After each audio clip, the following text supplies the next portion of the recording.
This was the story of the greatest king on the continent of Aries, a ruler surrounded by what could only be described as psychopaths.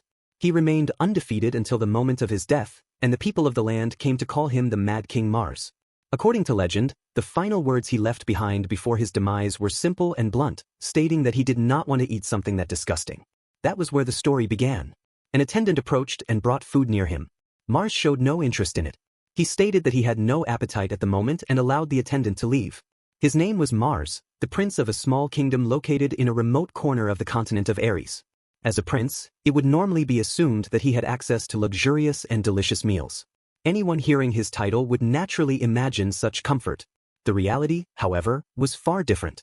At that very moment, Mars was eating monster meat simply to stay alive. In order to survive, he had been forced to escape the castle and hunt monsters in the forest, relying on their meat as his only safe source of food. This situation was not caused by a lack of food in the castle. There had always been more than enough meals prepared for him, as expected for a prince. The problem was that most of those meals were laced with poison. His kingdom was overflowing with corruption, and the prime minister, Gamras, ruled like a tyrant behind the scenes. For reasons that were never made clear, Gamras viewed Mars as an obstacle that needed to be removed and continued searching for ways to assassinate him. Even after cooking the monster meat, the taste remained awful. It was harsh and unpleasant, but eating it was necessary if he wanted to keep living. A quiet thought lingered in his mind as he endured another bite, wondering how long he would be forced to continue living this way. Just before he could take the next bite, a mysterious girl suddenly appeared behind him. Her presence was so sudden that it felt as if she had emerged from nowhere. She addressed him directly and expressed her intention of making him her pupil. Mars immediately stepped back and drew his sword. The sudden appearance troubled him, as he had not sensed her presence at all. The girl calmly observed him and remarked that he still had much to learn. At the same time, she pointed out that Mars possessed clear potential. She then declared that he was worthy to inherit her blade. Mars questioned the reasoning behind such a claim, unable to understand how she could arrive at that conclusion. The girl responded with a brief smile. In her view, the answer was simple. She believed he was worthy because he had been eating monster meat. Mars reacted with mild confusion at the explanation, struggling to process what he had just heard. The girl explained that by eating monster meat, a human could slowly absorb the strength of the monsters, though the process happened very slowly. She also pointed out that monster meat tasted terrible and was poisonous at the same time. Because of that, it was natural that ordinary people would never consider eating it. While listening to her explanation, Mars found himself wondering who this person was and what she was suddenly talking about. Mars explained that during the first few times he had eaten monster meat, he had thrown up. However, it was still less poisonous than the meals that had killed the poison tester assigned to taste his food. The girl reacted with confusion at the mention of the poison tester being killed. Although it was a matter that should have remained within the kingdom, Mars ended up explaining everything to her. He revealed that he was a prince. He spoke about how his mother had died and how his father, despite being the king, had never protected him. Because of the struggle for the throne, Mars had become a prime target for assassination, and nearly every meal served to him in the castle had begun to contain poison. The girl asked whether Mars had started eating monster meat because he was trying to escape the poisoned food prepared in the castle. She also pointed out that the monster meat itself was poisonous. Mars responded that it was not that bad. Once he had grown used to it, it would not kill him, though the taste was still terrible. In Mars's thoughts, the girl simply ignored his situation and did not show any sympathy toward him. Her attitude felt somewhat rude, yet in a strange way it helped him. The girl then remarked that the fact he had managed to get used to it made him quite remarkable. After that, she added that if he was still afraid of poison, he still had a long way to go. With that, the girl suddenly tossed something toward Mars. Mars asked what the object was. To him, it looked somewhat ominous, though he still expressed his thanks. Mars pointed out that she was giving something like that to someone she had only just met, and he wondered why she would go that far. He then asked who she actually was. The girl answered and introduced herself as Cassandra. Mars repeated the name Cassandra, and his eyes widened slightly as realization reached him. He clarified whether she was that Cassandra, the one known as the Red Demon Sword Cassandra. Cassandra acknowledged that people did call her by that name, though she did not particularly like being referred to as the Red Demon. The Red Demon, also known as the Beast, was a battle-crazed warrior. She was widely known as a famous sword saint, a fighter who had defeated dragons and even evil gods. Mars formed a small smile as the thought crossed his mind that receiving a ring from someone like her must mean it was a powerful magic item. In his thoughts, he also considered that if Cassandra truly accepted him as her pupil, he would no longer have to worry about assassination attempts. With that expectation, he placed the ring on his finger. The moment he finished wearing it, Cassandra revealed that the ring was actually a cursed item that afflicted its user with poison. His mood immediately shifted after hearing that. Cassandra explained that this was the first test given by a master to her pupil. She expected him to prove that he could overcome the poison contained in the ring. Soon after, a sudden sensation tightened around his throat. Mars began to wonder what was happening as the feeling quickly worsened, and the thought that he might die crossed his mind. Cassandra calmly walked toward him and remarked that relying on items to deal with simple poison was pathetic. She wanted him to prove that he could conquer the poison from the ring. She explained that poison resistance could be learned by defeating poison itself. She also added that Mars would not be able to remove the ring unless he conquered the poison or died because of it. According to her, an ordinary person would die very quickly, but someone who regularly ate monster meat might be able to resist it.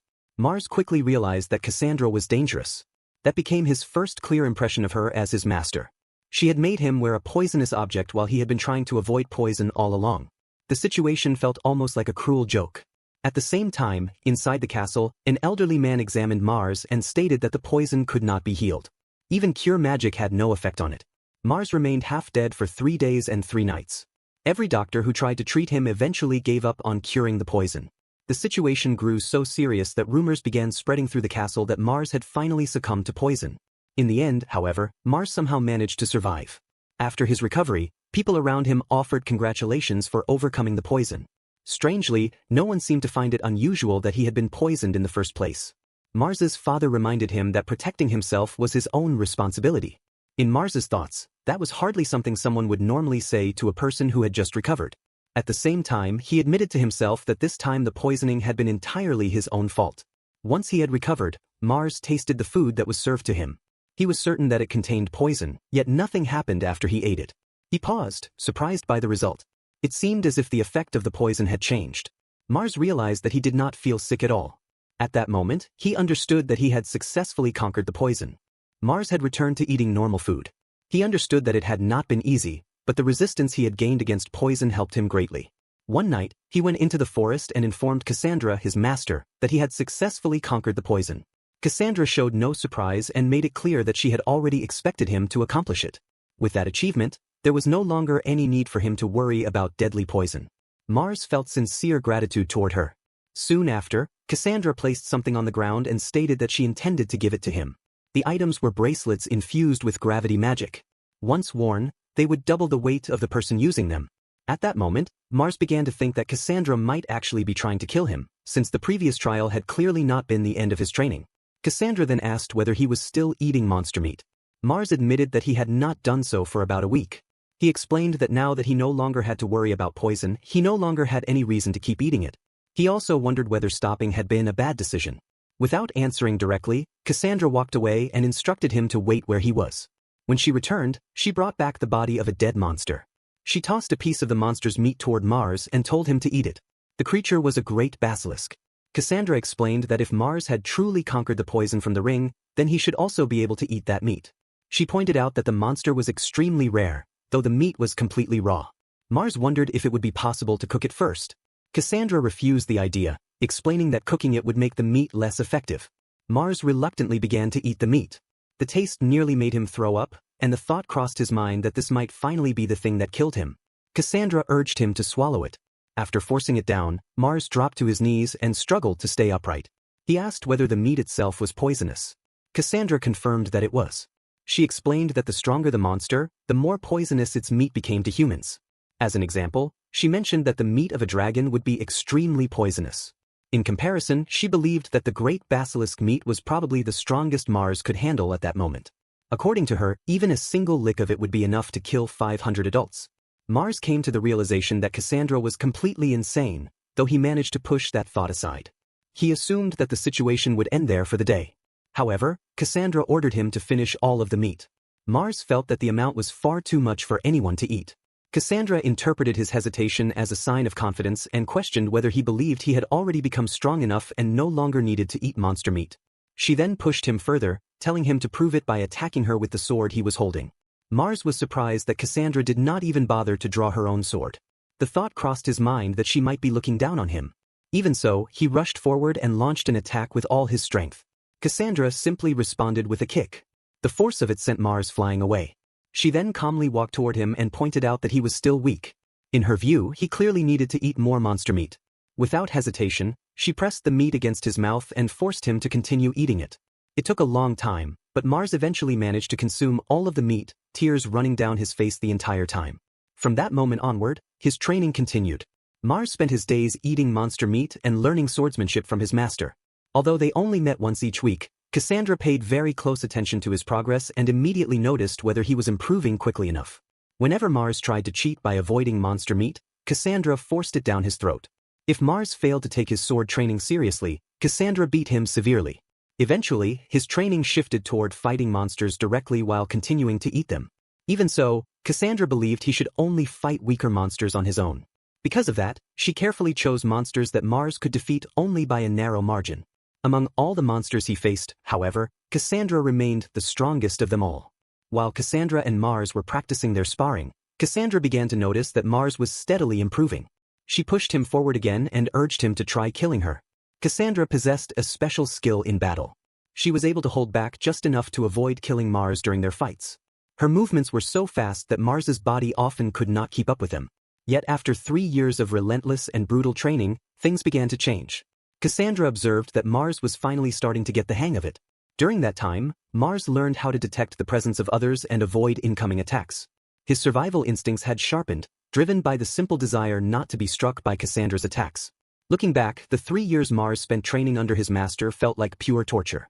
Compared to fighting Cassandra or battling powerful monsters, dealing with the assassins inside the castle felt almost like child's play.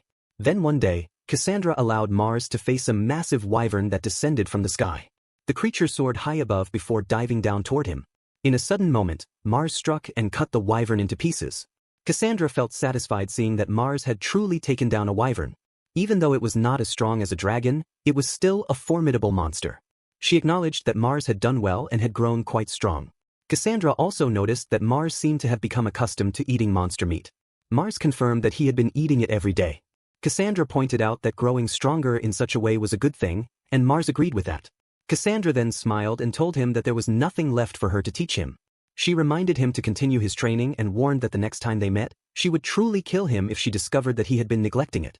After leaving those words behind, the master who had trained him for 3 years simply walked away. Only afterward did Mars realize that he had never asked where she lived.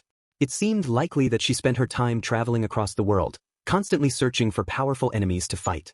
Because of that, it was probably rare for someone like her to remain in a single kingdom for 3 full years. Mars also understood that if he ever stopped training, Cassandra would truly come back to kill him. He felt grateful for the harsh training he had endured. It had made him far stronger, yet he knew that he still needed to become even stronger if he wanted to survive. The fragile path he had chosen in order to escape the assassins had ultimately led him straight into something that felt like the depths of hell. At that time, Mars had no idea how much his meeting with Cassandra would change his life. Still, if he wanted to survive the assassins sent by Gamaras, face powerful monsters, and above all avoid being killed by his own master, Mars had no choice but to keep eating monster meat. Quick pause.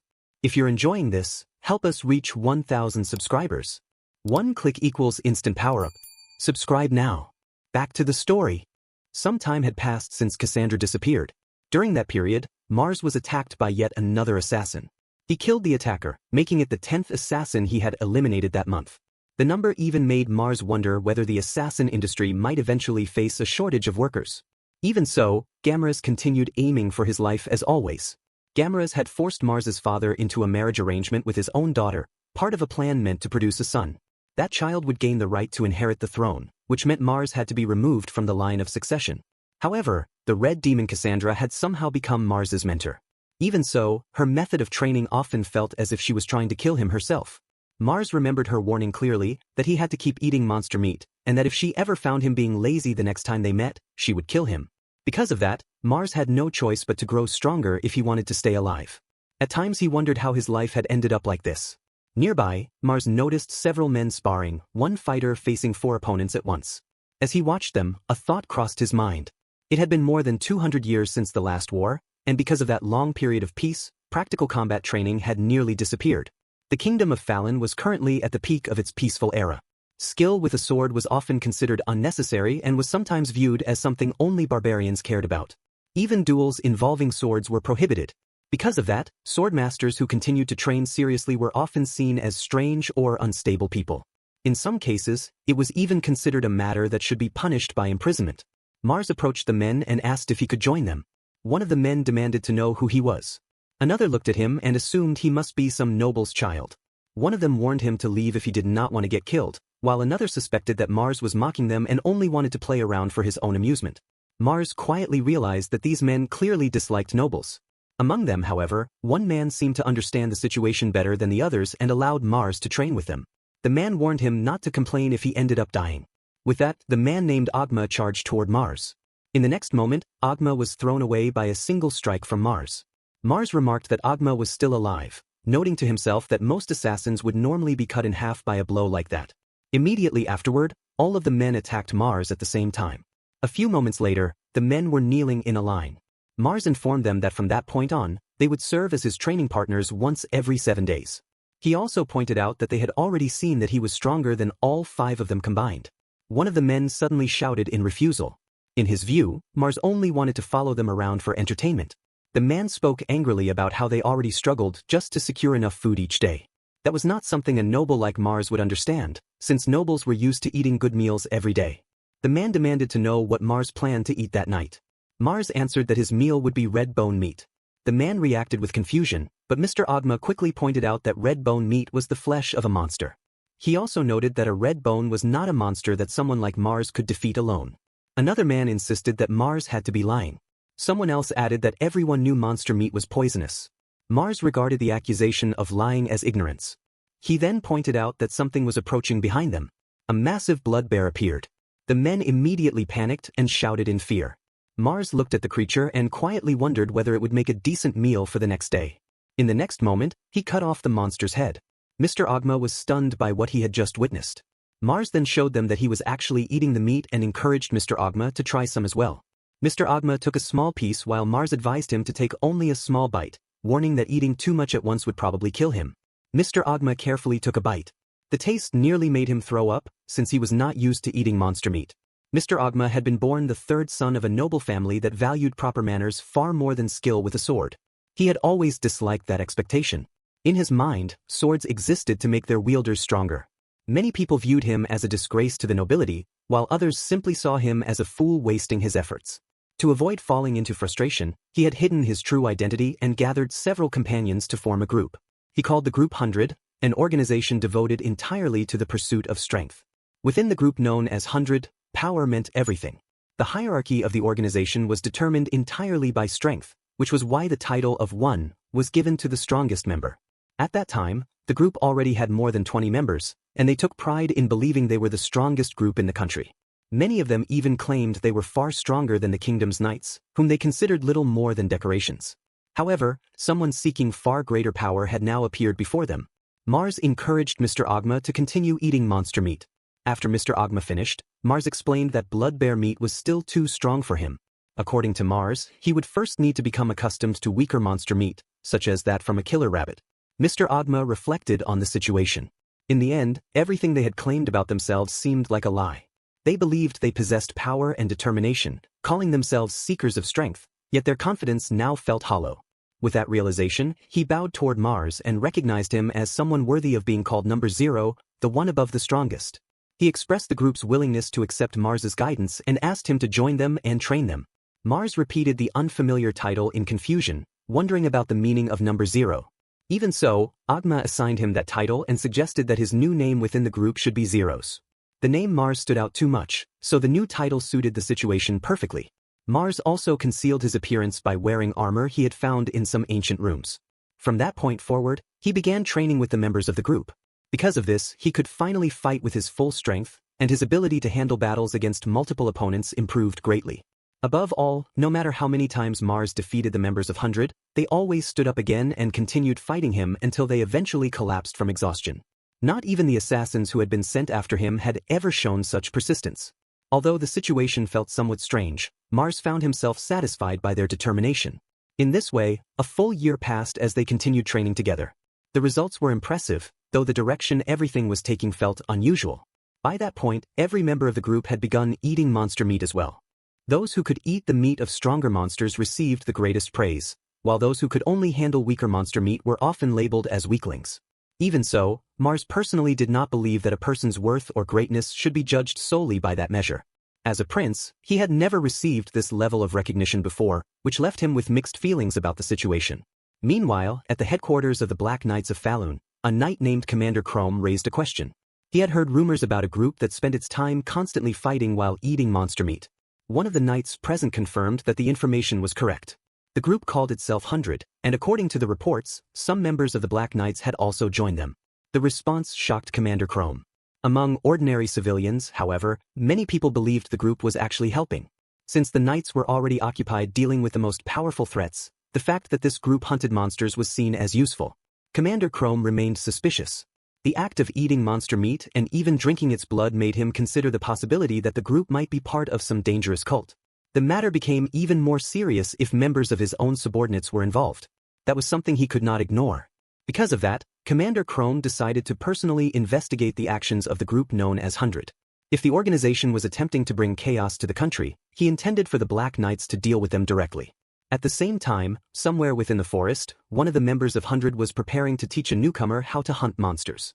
He reminded the new members not to push themselves too far. The man with the mohawk hairstyle advised the newcomers to eat monster meat slowly and in small amounts. While secretly observing the scene, Commander Chrome realized that the situation looked very different from what he had imagined. He could not even tell who the individual members were, and he wondered why the organization allowed almost anyone to join. The man with the mohawk soon approached Chrome and commented on his sword skills. From his perspective, someone with that level of ability could immediately participate in the ranking battles within 100. He also explained that the group's most important rule was the consumption of monster meat. Even someone strong would be considered lacking in determination if they were unable to eat it. The man with the mohawk handed a piece of monster meat to Chrome and pressed him to eat it. He explained that the taste might be unpleasant, but once someone became used to it, the body would definitely grow stronger. Chrome wondered whether it was truly necessary to eat monster meat. Yet as he forced himself to take a bite, he reflected that it hardly mattered anymore since he had already come this far. The taste nearly made him throw up. The man with the mohawk burst into laughter and remarked that he had reacted the same way when he first tried it. At that moment, Chrome considered the possibility that the man might have recognized his true identity and could even be trying to poison him. In Chrome's mind, there was little doubt that a group willing to eat such things must surely be some kind of evil cult. He decided that he would simply wait until he gathered enough evidence, and once that happened he would personally subdue them all. Then a full year passed. Chrome's body had grown noticeably more muscular. He had come to realize that monster meat was truly remarkable. His body felt stronger and more energetic, and his overall strength had clearly increased. Within 100, the members hunted monsters every night. They consumed all of the meat they gathered, and afterward they engaged in serious duels with one another until someone collapsed. Chrome reflected on how he once questioned his own sanity during the early days. Yet the act of pursuing strength alone had become so powerful that it now felt almost pleasurable. His thoughts often turned to the man known as Zeros, the one who stood at the very top of 100. That man felt like an existence far beyond reach. Zeros possessed techniques such as the Sonic Blade and the Magic Barrier, legendary skills that were once said to have been used by the hero who founded the country. As if that were not enough, Zeros shared those skills freely with others. Chrome realized that Zeros never held back his guidance from anyone who sincerely sought greater power. The thought made Chrome wonder how someone like Zeros could possess such a noble spirit. Because of that, the idea of subjugating 100 now felt almost like an act of blasphemy. Within that place, Chrome felt that he had finally found the true reason to keep living. Meanwhile, back at the castle, Mars walked through the hallways while listening to the many rumors that had recently begun circulating about 100. Within the castle, some people described the group as nothing more than barbarians who spent their time hunting monsters. Among the common people, however, they were often seen as allies who helped eliminate dangerous monsters. The opinions of nobles and ordinary citizens seemed sharply divided. Compared to living as a prince whose life was constantly under threat, Mars honestly felt that spending time as Zeros within 100 was far more enjoyable. Inside the throne room, Mars was asked whether he knew about a group known as 100. Recently, rumors had spread about a strange and dangerous organization that fought among themselves and ate monster meat. Some people even described it as a mad cult. Mars responded that the description sounded questionable and wondered where such information had come from. The one speaking to him was Gamaras, the very man who had long been targeting Mars's life. Gamaras then stated that Mars would eventually become the next king. However, he also pointed out that Mars's record as a prince had been rather poor. Because of that, Gamaras presented a suggestion. He proposed that Mars should subjugate the group known as 100. If Mars managed to defeat them, there would be no doubt that he would be recognized as the rightful successor to the throne, both within the kingdom and beyond its borders. Gamaras also noted that Mars possessed excellent sword skills. From Gamera's perspective, there was no one more suitable than Mars to deal with those so-called bandits. In his thoughts, Mars immediately realized the deeper meaning behind the suggestion. 100 had been gaining the support of the common people, and if he were the one to subjugate them, that support would likely collapse. To Mars, it seemed obvious that Gamera's was planning this as a form of revenge. Even Mars's own father continued to follow Gamera's commands. Gamera's asked Mars whether he could carry out the task. Mars calmly stated that he understood the request and accepted it. After leaving the throne room and walking through the hallway, Mars began thinking about the situation. Gamera's clearly intended to force him into a dirty role that would cause him to lose his standing. Even though Mars recognized the trap, he had no intention of letting Gamera's take advantage of him. Still, he wondered how he could resolve the situation. Nearby, a girl sat quietly on a chair. Mars noticed her presence. She remarked that it had been a long time since she last saw him. Mars immediately wondered who she was and how she had entered the royal hall without permission. Her position made it seem as though she had been waiting to ambush him. For a moment, he even considered the possibility that she might be another assassin. However, her presence carried a far more distinguished aura than that of a typical assassin. The girl then offered him her power, asking whether he wished to borrow it given the position he was currently in. At that moment, she addressed him by the name Zeros. Mars froze in shock, unable to understand how she could possibly know his identity as Zeros. Still confused, Mars wondered how she could possibly know him. The girl calmly revealed that she had expected him to forget and reminded him that she was Frau, his fiancée. At that moment, Mars suddenly realized that he did, in fact, have a fiancée. He felt apologetic for not remembering sooner and began to question what she had meant when she addressed him as Zeros. It was true that Mars was the leader of 100 under the name Zeros, but he had always hidden the fact that he was the prince. Besides, many years had passed since he last saw Frau. From his perspective, there should have been no way for her to know anything about what had happened during that time. Frau confidently revealed that she had been watching him all along through a crest. Through that mark, she was able to share his vision and even teleport directly to his location whenever she wished. Mars stared at the mark on his wrist in disbelief. Thinking back, he remembered that when they were children, Frau had once cast a strange spell on him. At the time it had looked like a simple birthmark. Because it appeared harmless and even somewhat interesting, he had ignored it completely. Only now did he realize that she had been observing him for years through that mark. The realization made him understand that she was far more dangerous than he had thought. Frau had first met Prince Mars when she was 8 years old. Her father had introduced them to each other as future fiancés. Even though Mars had been a prince, aside from his expensive clothing, he seemed like a very ordinary boy. At the time, Frau had not found him particularly interesting. During that period, she had just learned a new spell known as the Pact Mark. Since she needed a subject to test it on, she chose Mars without hesitation. The spell succeeded, and with that result, Frau felt satisfied. Some time later, when Mars was 11 years old, he nearly died from poison. Frau found the poison itself interesting, which led her to use the Pact Mark again after a long period of ignoring it. After that moment, Prince Mars began behaving in unusual ways, including the decision to start eating monster meat. That unexpected development made things more interesting for her. Because of that, she began using the Pact Mark more frequently to watch him. While observing him during that time, she noticed that the prince's magical power was steadily increasing. That discovery led her to imitate his example and begin eating monster meat herself. Since that moment, Frau had never grown bored of watching Prince Mars. Mars realized that a serious problem had now appeared. His private life had been constantly watched by Frau all this time. For the moment, however, he chose to set that issue aside.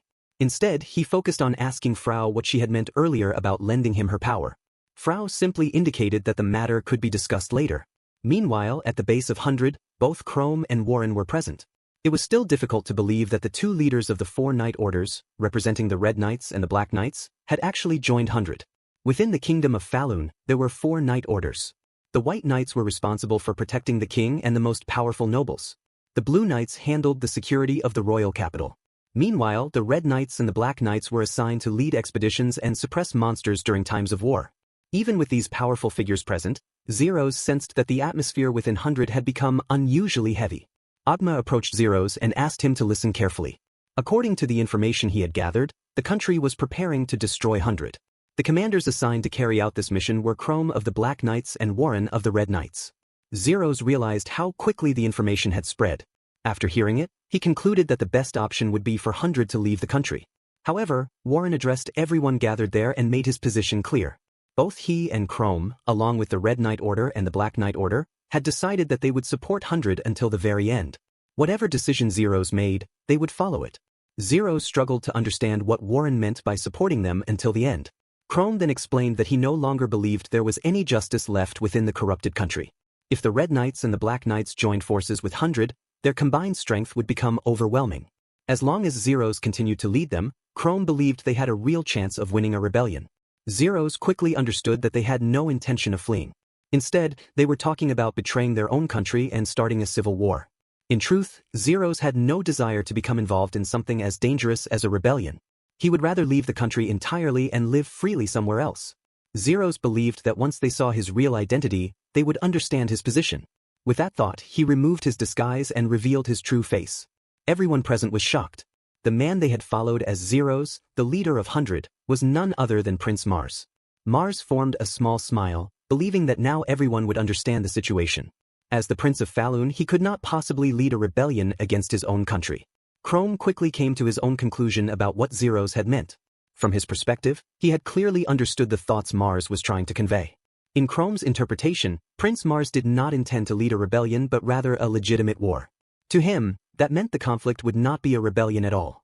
With great enthusiasm, Chrome declared that it would be a rightful battle to establish Prince Mars as the true successor to the throne. In his mind, justice was already on their side.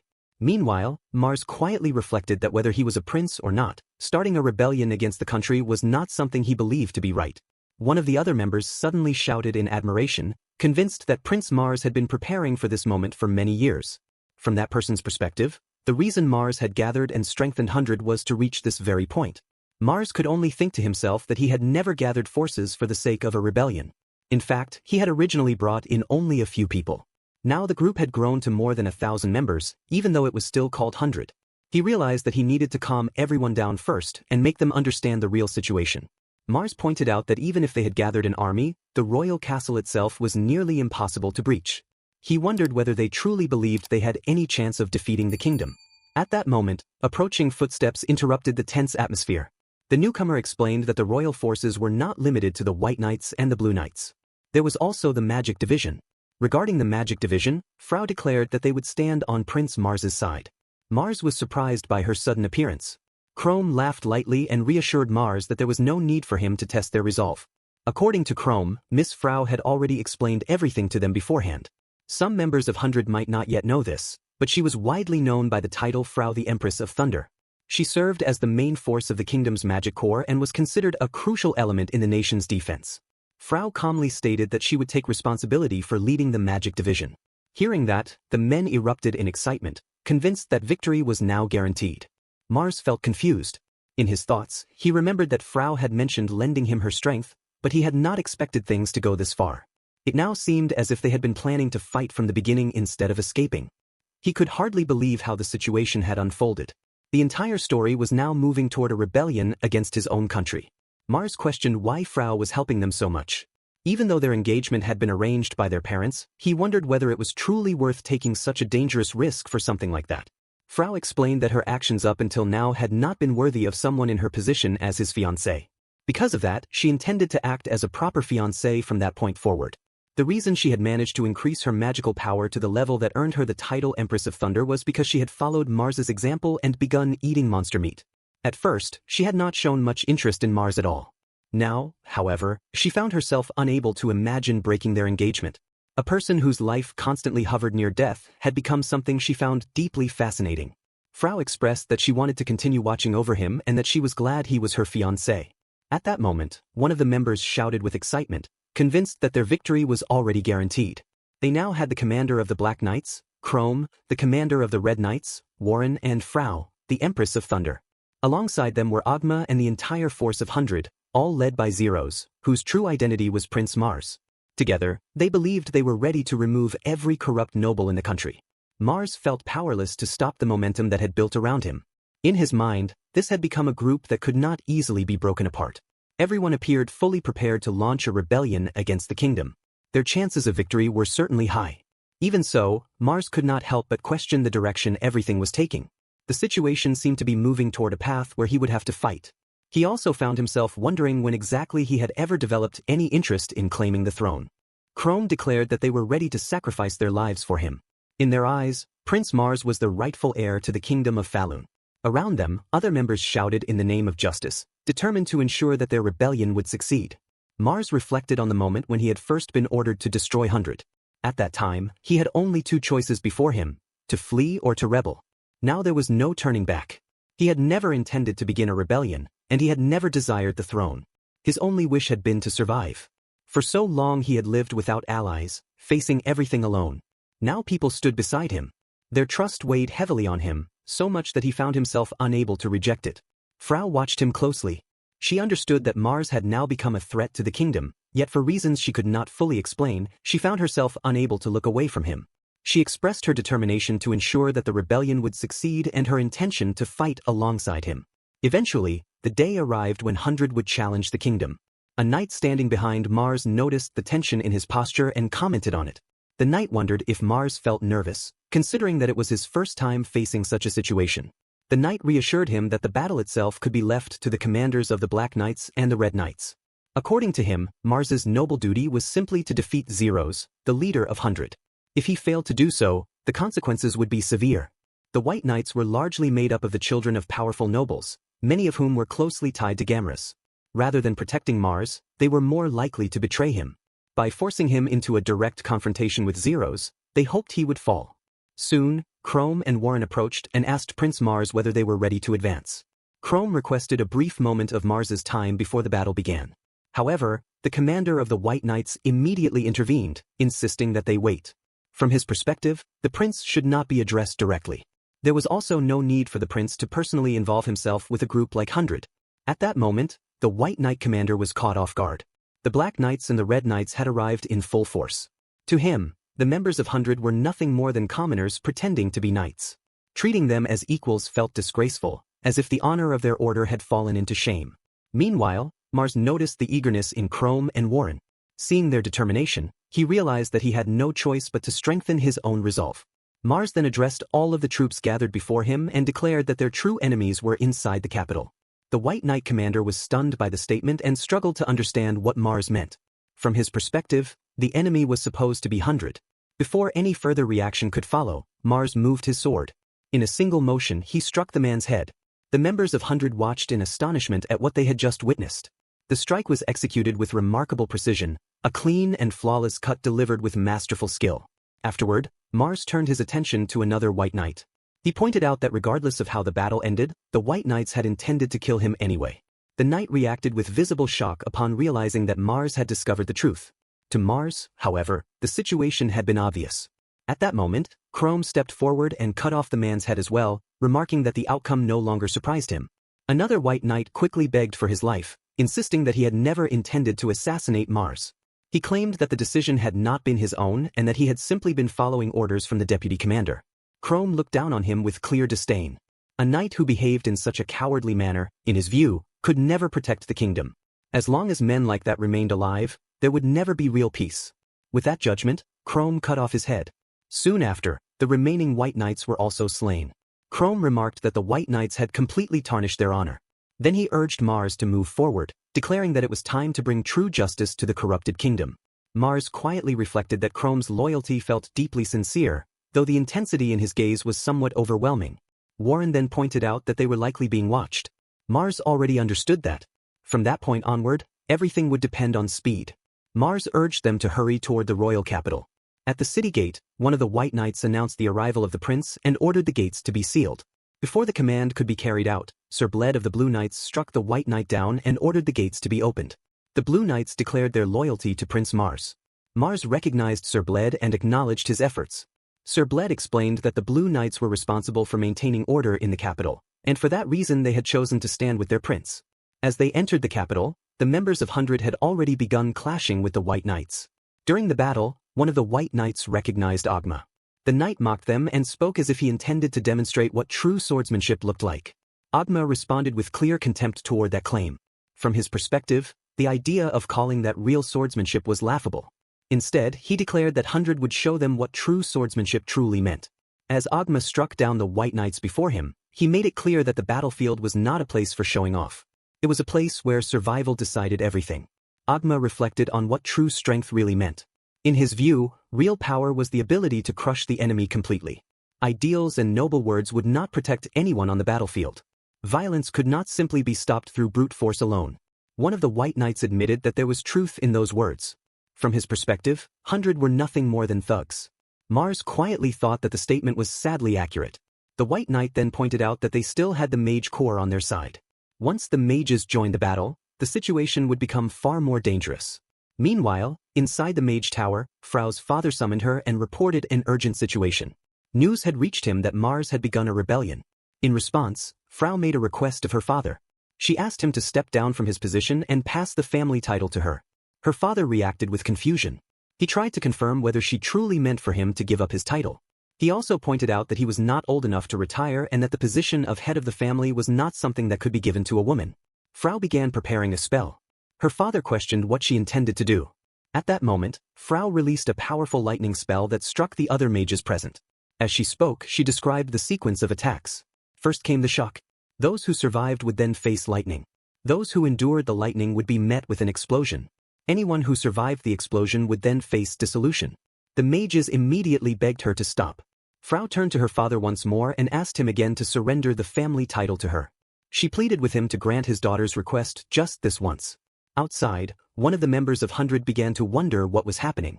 He questioned why the mage corps had not yet joined the battle and speculated about whether Frau might have done something. Soon after, Gamras appeared. He called out to Prince Mars and remarked on the unexpected situation, noting that he had never imagined Mars would end up leading a rebellion. Gamras then declared that Mars's path toward the throne would end at that moment. Speaking in his own name, he proclaimed that Mars's life was now forfeit. Immediately afterward, a group of fighters stepped forward and blocked Mars's path, preparing themselves to confront him. The group of adventurers stepped forward and declared that they had come to end Mars's life. Mars's father called out to him. As Mars looked at him, a quiet thought crossed his mind. His father had never once investigated the death of Mars's mother.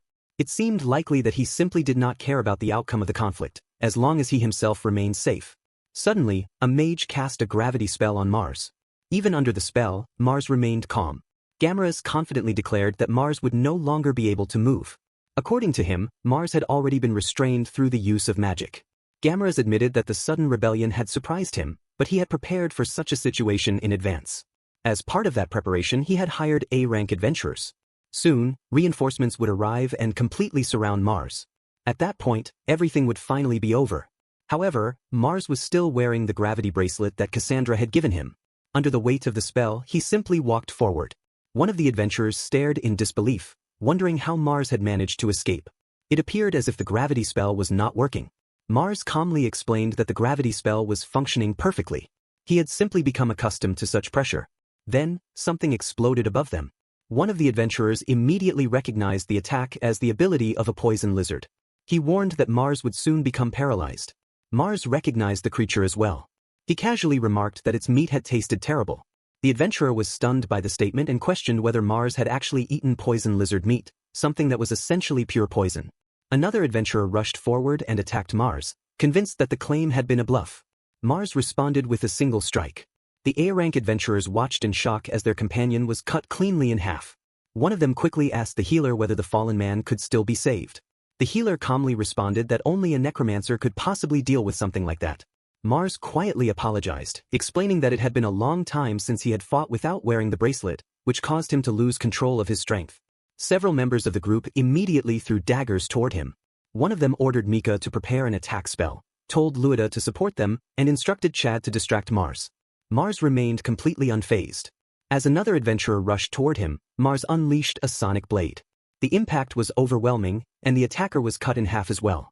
Another member shouted for the healer to help, but the healer responded that saving someone from such injuries would require the power of a saint. Anger spread among the remaining adventurers.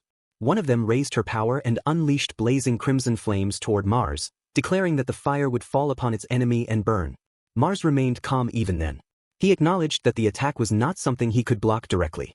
Just before the flames could strike him, a magic barrier suddenly formed and stopped the attack.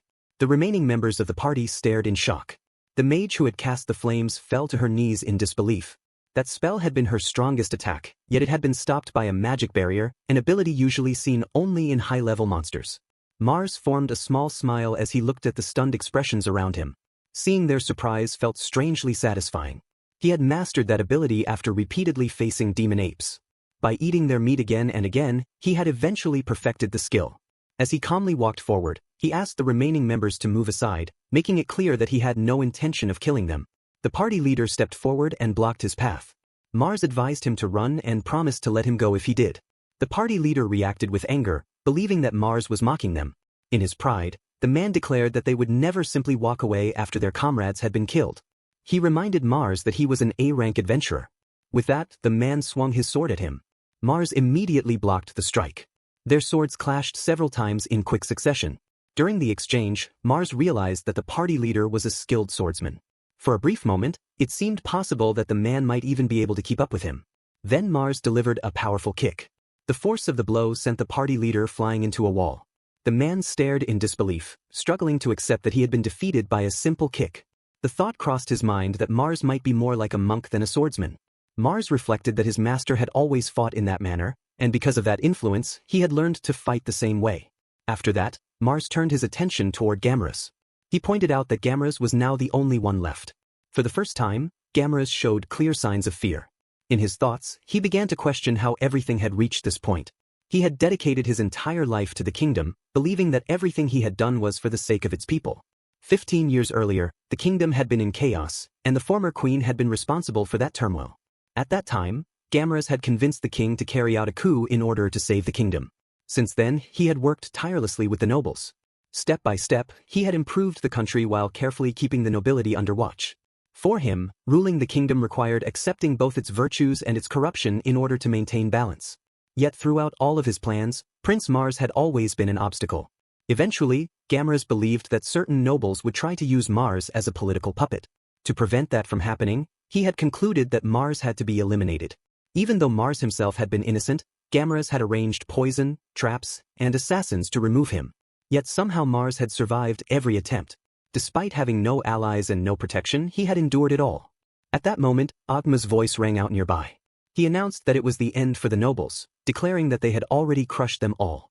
He also pointed out that Gamorous was the only one left. Mars was surprised to hear that every noble had already been defeated. The thought quickly crossed his mind that if 100 had truly killed all of the nobles, then the question of how the kingdom would be governed remained unanswered. Meanwhile, Gamorous wondered whether Prince Mars and Zeros were actually the same person. The idea troubled him deeply. It suggested that Mars might have been building his own faction all along, preparing for this very day. Mars, however, quietly doubted that 100 could truly rule a kingdom. In the end, he began to think that perhaps it would be better to simply leave the throne to his father. Mars then turned his attention toward his father and brought up the matter of the throne. His father reacted with visible fear and immediately indicated that the throne belonged to Mars. Mars then asked whether there was anyone present who actually understood how to govern a kingdom. Hearing this question left Gamorous in disbelief. Mars called Gamorous forward and placed him in charge of handling the kingdom's affairs. The decision surprised Gamorous. In the days that followed, the kingdom returned to order far faster than anyone had expected. Soon afterward, a wedding ceremony was held. Mars's bride was, of course, Frau. Frau had earned the trust of many people through her courage during the Civil War. Even so, she soon revealed a new interest. Her next goal was to attempt a summoning ritual that required human sacrifices. Hearing that idea made Mars quietly question whether it was truly acceptable for her to become queen. Meanwhile, Ogma and the other members of 100 spent a great deal of time lecturing Mars about his decision to place Gamorous in charge. Ogma expressed his anger openly, reminding everyone that Gamorous had once attempted to assassinate Mars and had been responsible for the entire situation. Chrome also questioned Mars's choice and asked whether he truly intended to leave Gamorous in control of the kingdom's affairs. Mars then raised a simple point. If Gamorous were not placed in charge, who else would manage the politics of the kingdom? The members of 100 were completely devoted to the belief that only the strongest were worthy. Because of that mindset, it was clear that none of them were suited to govern a kingdom. Since that decision, Gamorous had worked without rest. At one point, Gamorous expressed his loyalty toward Mars, recognizing him as a king above all kings. He declared that he would serve Mars with his life and carry out his duties faithfully. After some time had passed, Chrome formally proclaimed the coronation of the new king. Mars was crowned King Mars. People declared their glory to King Mars and expressed their hope that his reign would bring peace and prosperity to the kingdom. The members of 100 also pledged to follow Zeros wherever he chose to lead them. In truth, Mars had only ever wanted to survive. Yet somehow, the act of eating monster meat had led him all the way to the throne. Now, as King Mars, the question remained of how he would begin rebuilding the kingdom. And beyond that, no one yet knew what awaited him next. Some time later, Ogma approached Luida, the cleric healer, carrying a cleanly sliced-off arm and asking her to take care of it. Luida was shocked at the sight at first. After some time passed, she managed to reattach the arm successfully. Agma reacted with clear satisfaction and proudly praised her, considering her their reliable older sister and recognizing her as a true A-rank cleric of remarkable ability. At that moment, a ranking match was taking place in the arena. The fight was between Agma, who held the first rank, and Bruno, who was ranked 5th. Both were members of 100, battling each other in the arena's official ranking matches.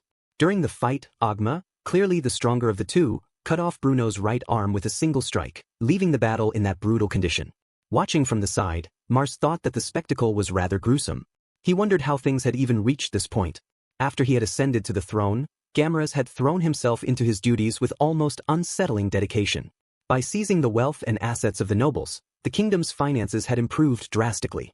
Even so, Mars had not yet rewarded the members of 100 for the support they had given during the rebellion. Then an idea suddenly came to him. He decided that they should build an arena. The old training grounds were far from ideal, and providing a proper arena as a reward for 100 would surely make everyone happy. When Mars presented the idea, Gamaras asked whether the arena was meant to become a public spectacle. Mars indicated that the idea was something along those lines. Gamaras then asked if Mars intended to turn the ranking battles into a national attraction. Mars wondered if that meant making it a government project where spectators would pay admission fees. Gamaras clarified that it was not exactly what he meant. Mars questioned that response, and Gamaras paused as if realizing something. In the next moment, Gamaras enthusiastically concluded that the true idea must be gambling. Mars was confused by the assumption, since that had not been his intention. However, Gamaras continued with growing excitement. By allowing people to place bets on the ranking matches of 100 and turning the arena into a national enterprise, the kingdom could create a powerful new source of revenue. Falun was a poor nation, and it lacked a strong main industry. To Gamaras, the plan seemed brilliant. He even began to believe that Mars had foreseen this outcome from the very beginning when he first organized 100. Mars simply smiled and allowed Gamaras to continue with that interpretation. If the plan benefited the kingdom, Mars saw no reason to object. Gamaras grew even more enthusiastic, declaring that the arena would surely become one of the nation's greatest assets. He immediately began making arrangements to put the plan into action. Within half a year, the arena was completed. Thanks to the introduction of gambling on the ranking battles, the kingdom's revenue more than doubled. Elsewhere, another scene unfolded. A member of 100 named Aaron rushed in while carrying his injured friend. The man had a sword stabbed directly through his chest. Aaron desperately asked for help from Luida, the A-rank cleric. After examining the situation, Luida pointed out that a sword was still lodged in the man's chest. From her perspective, the man was already a corpse. She stated that saving him was impossible and then questioned why Aaron had stabbed his own friend if he truly cared about him. Aaron insisted that Luida was the only person capable of healing his friend and that there was still time to save him. Luida maintained that the situation was hopeless. Aaron, overwhelmed with desperation, cried and admitted that he did not know what he might do if Barry failed to return to life. At that moment, Agma arrived and told Aaron to calm himself. He then turned to Luida and insisted that everything would be fine if she simply brought Barry back to life. Agma raised his voice and warned that if she refused, no one could predict who might die next. He pressed the matter further, making it clear that she already understood the consequences. According to him, if she revived Barry, the situation would be settled. The men around them began crying and pleading with Luida, urging her to bring Barry back. Moved by the desperate situation, Luida offered her prayers with great effort. In what seemed like a miracle, Barry recovered. The men reacted with relief and admiration, praising Luida as an incredible healer and recognizing her as a true A-rank cleric. Luida warned them not to cause trouble for her again. She made it clear that the next time such a situation happened, she would turn the dead into zombies and send the killers straight to prison without any arguments. The men quickly agreed. Not long afterward, Mars was called to make preparations for a special match. In his mind, he realized that he had little choice but to go. He confirmed that he would be coming. From that point onward, Mars had to continue fulfilling his duties as king. In the arena, contestants such as Agma received prize money for their victories. They earned significant rewards, fought in front of cheering crowds, and became figures admired by many. These days, the rankers of 100 were treated like celebrities, enjoying wealth, fame, and prestige. Against these rankers, Mars fought 10 matches every day. Agma encouraged Mars to show his full strength once again and requested that he remove the armlets he had worn during the rebellion. Mars often found himself constantly pressured to fight. At one point, he had suggested a system. Anyone who won a ranking match would be granted a special match against him afterward. The idea had seemed clever at the time. Mars believed it would allow him to settle everyone's challenges at once and quickly silence their dissatisfaction. However, the result turned out differently. Warren mentioned that he had already earned his 5th special match. Aaron claimed that he had reached his 7th. Agma proudly stated that he had fought 100 matches without missing a single one. In Mars's mind, he wished they would stop challenging him to special matches again and again. He wanted them to show at least some restraint. Soon afterward, Agma and Warren rushed toward Mars, declaring that this would be the day they finally defeated him. Agma held firmly to the belief that they would never give up. No matter how many times they were knocked down, they would always rise again. Watching them, Mars could only think that they behaved almost like zombies. They surrounded him while shouting his name with excitement, calling out to King Mars and Lord Mars. Mars often wondered why he was always the one placed in this situation. He had been fighting these special matches almost every day, even though everyone else was allowed 5 full days of rest. As for Gamaras, Mars sometimes found himself wondering whether the man had once lived like a gladiator slave. Gamaras had insisted that whenever the king personally held special matches, the crowds would grow far larger, which meant they should continue the events as often as possible. No matter how many challengers Mars defeated, they kept returning again and again. The reason for this endless cycle was the Cleric Luida. Mars had originally hired her to provide healing, but he had never imagined it would turn into such a relentless situation. In truth, Mars wanted to complain to Gamaras about it. Yet whenever he saw Gamaras working himself far beyond exhaustion, growing thinner while tirelessly managing the kingdom's affairs, Mars found that he could not bring himself to criticize him. Another victory for King Mars was announced, bringing that day's ranking matches to an end. However, Mars knew that the Real ordeal would begin afterward. Elsewhere, Luida was nervously praying while casting purification magic on herself.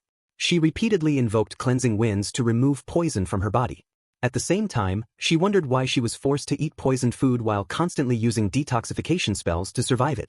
Meanwhile, in another dining room, Mars asked Gamaras whether the rumors were true that killer rabbits had nearly disappeared. Gamaras confirmed the reports, explaining that the creatures had almost vanished from the kingdom's territory.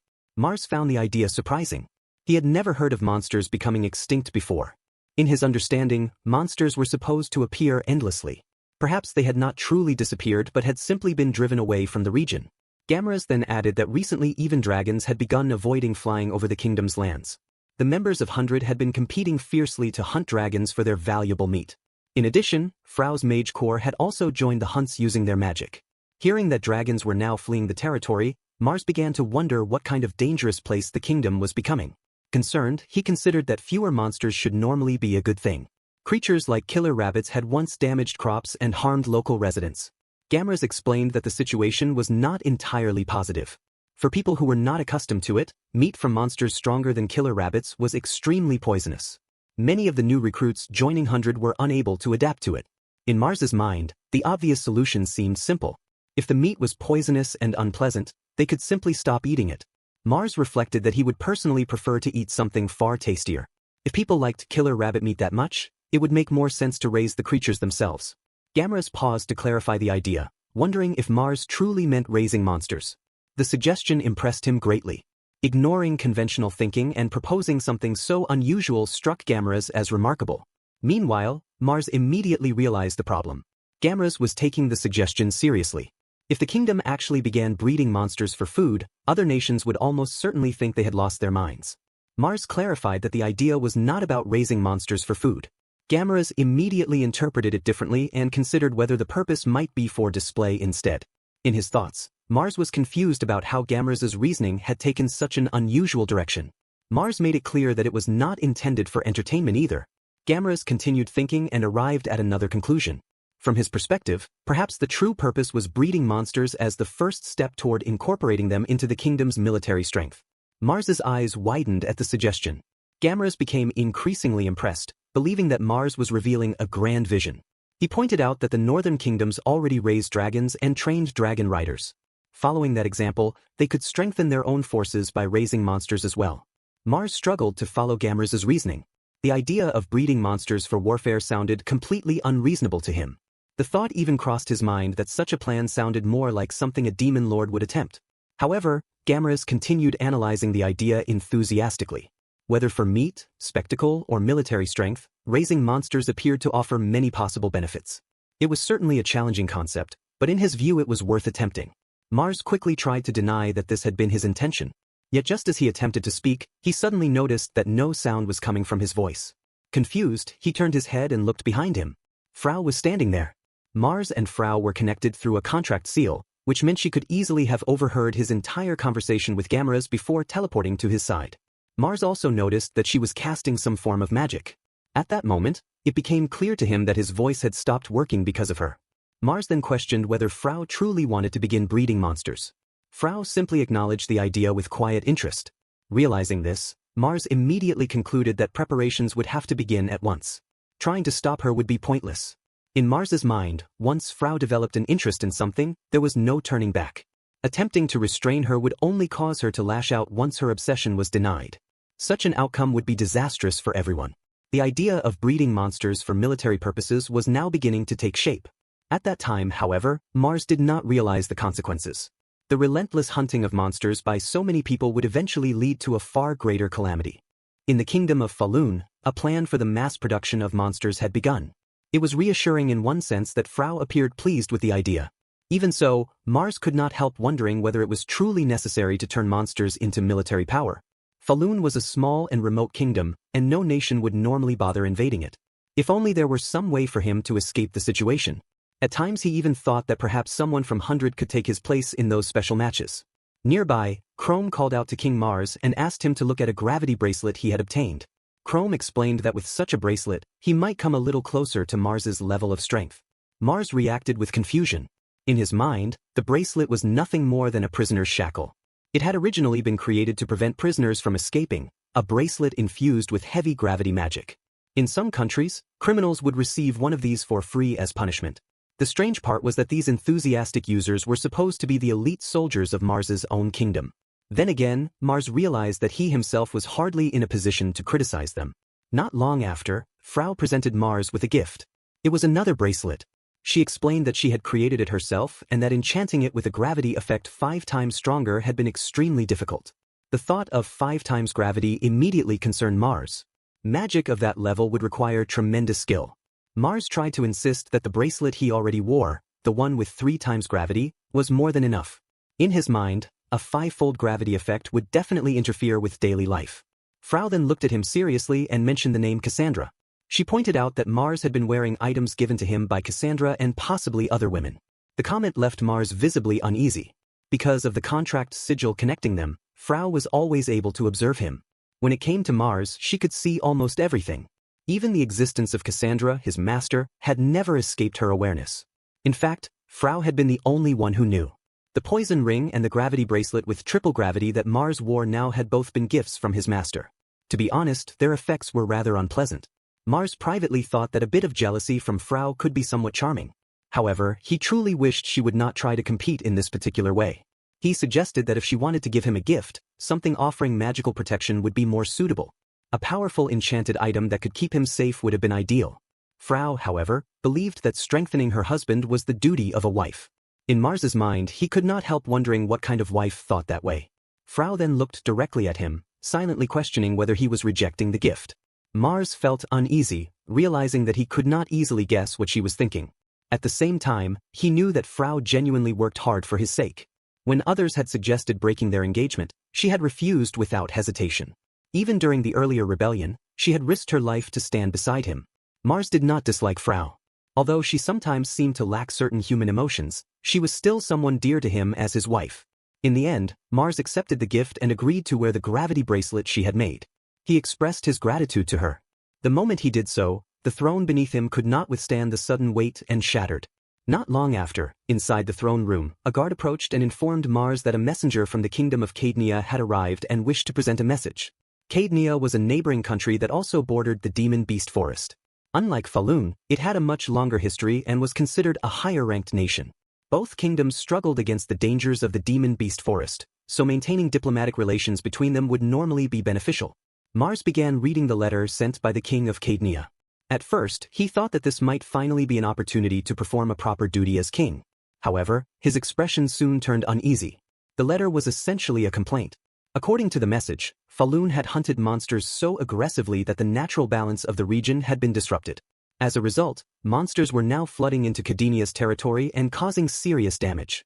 Because of this, Falun was being asked to take responsibility by hunting the monsters within Cadia's lands as well. In addition, the letter demanded compensation of 3,000 gold coins. After considering the contents, Mars quietly concluded that the situation was indeed bad. If their relentless hunting had reached the point where even dragons were avoiding their territory, then it was only natural that the surrounding countries would be affected. The realization made it clear that they had created a serious problem. Mars handed the letter to Gamras so that he could read it. After reading the contents, Gamras immediately recognized that the kingdom of Cadia was blaming Falun for the surge of monsters entering their territory. The accusation left him incredulous. Gamras reacted strongly, arguing that every nation was responsible for managing its own monster subjugation. He questioned whether Cadia had lost its sense of national pride.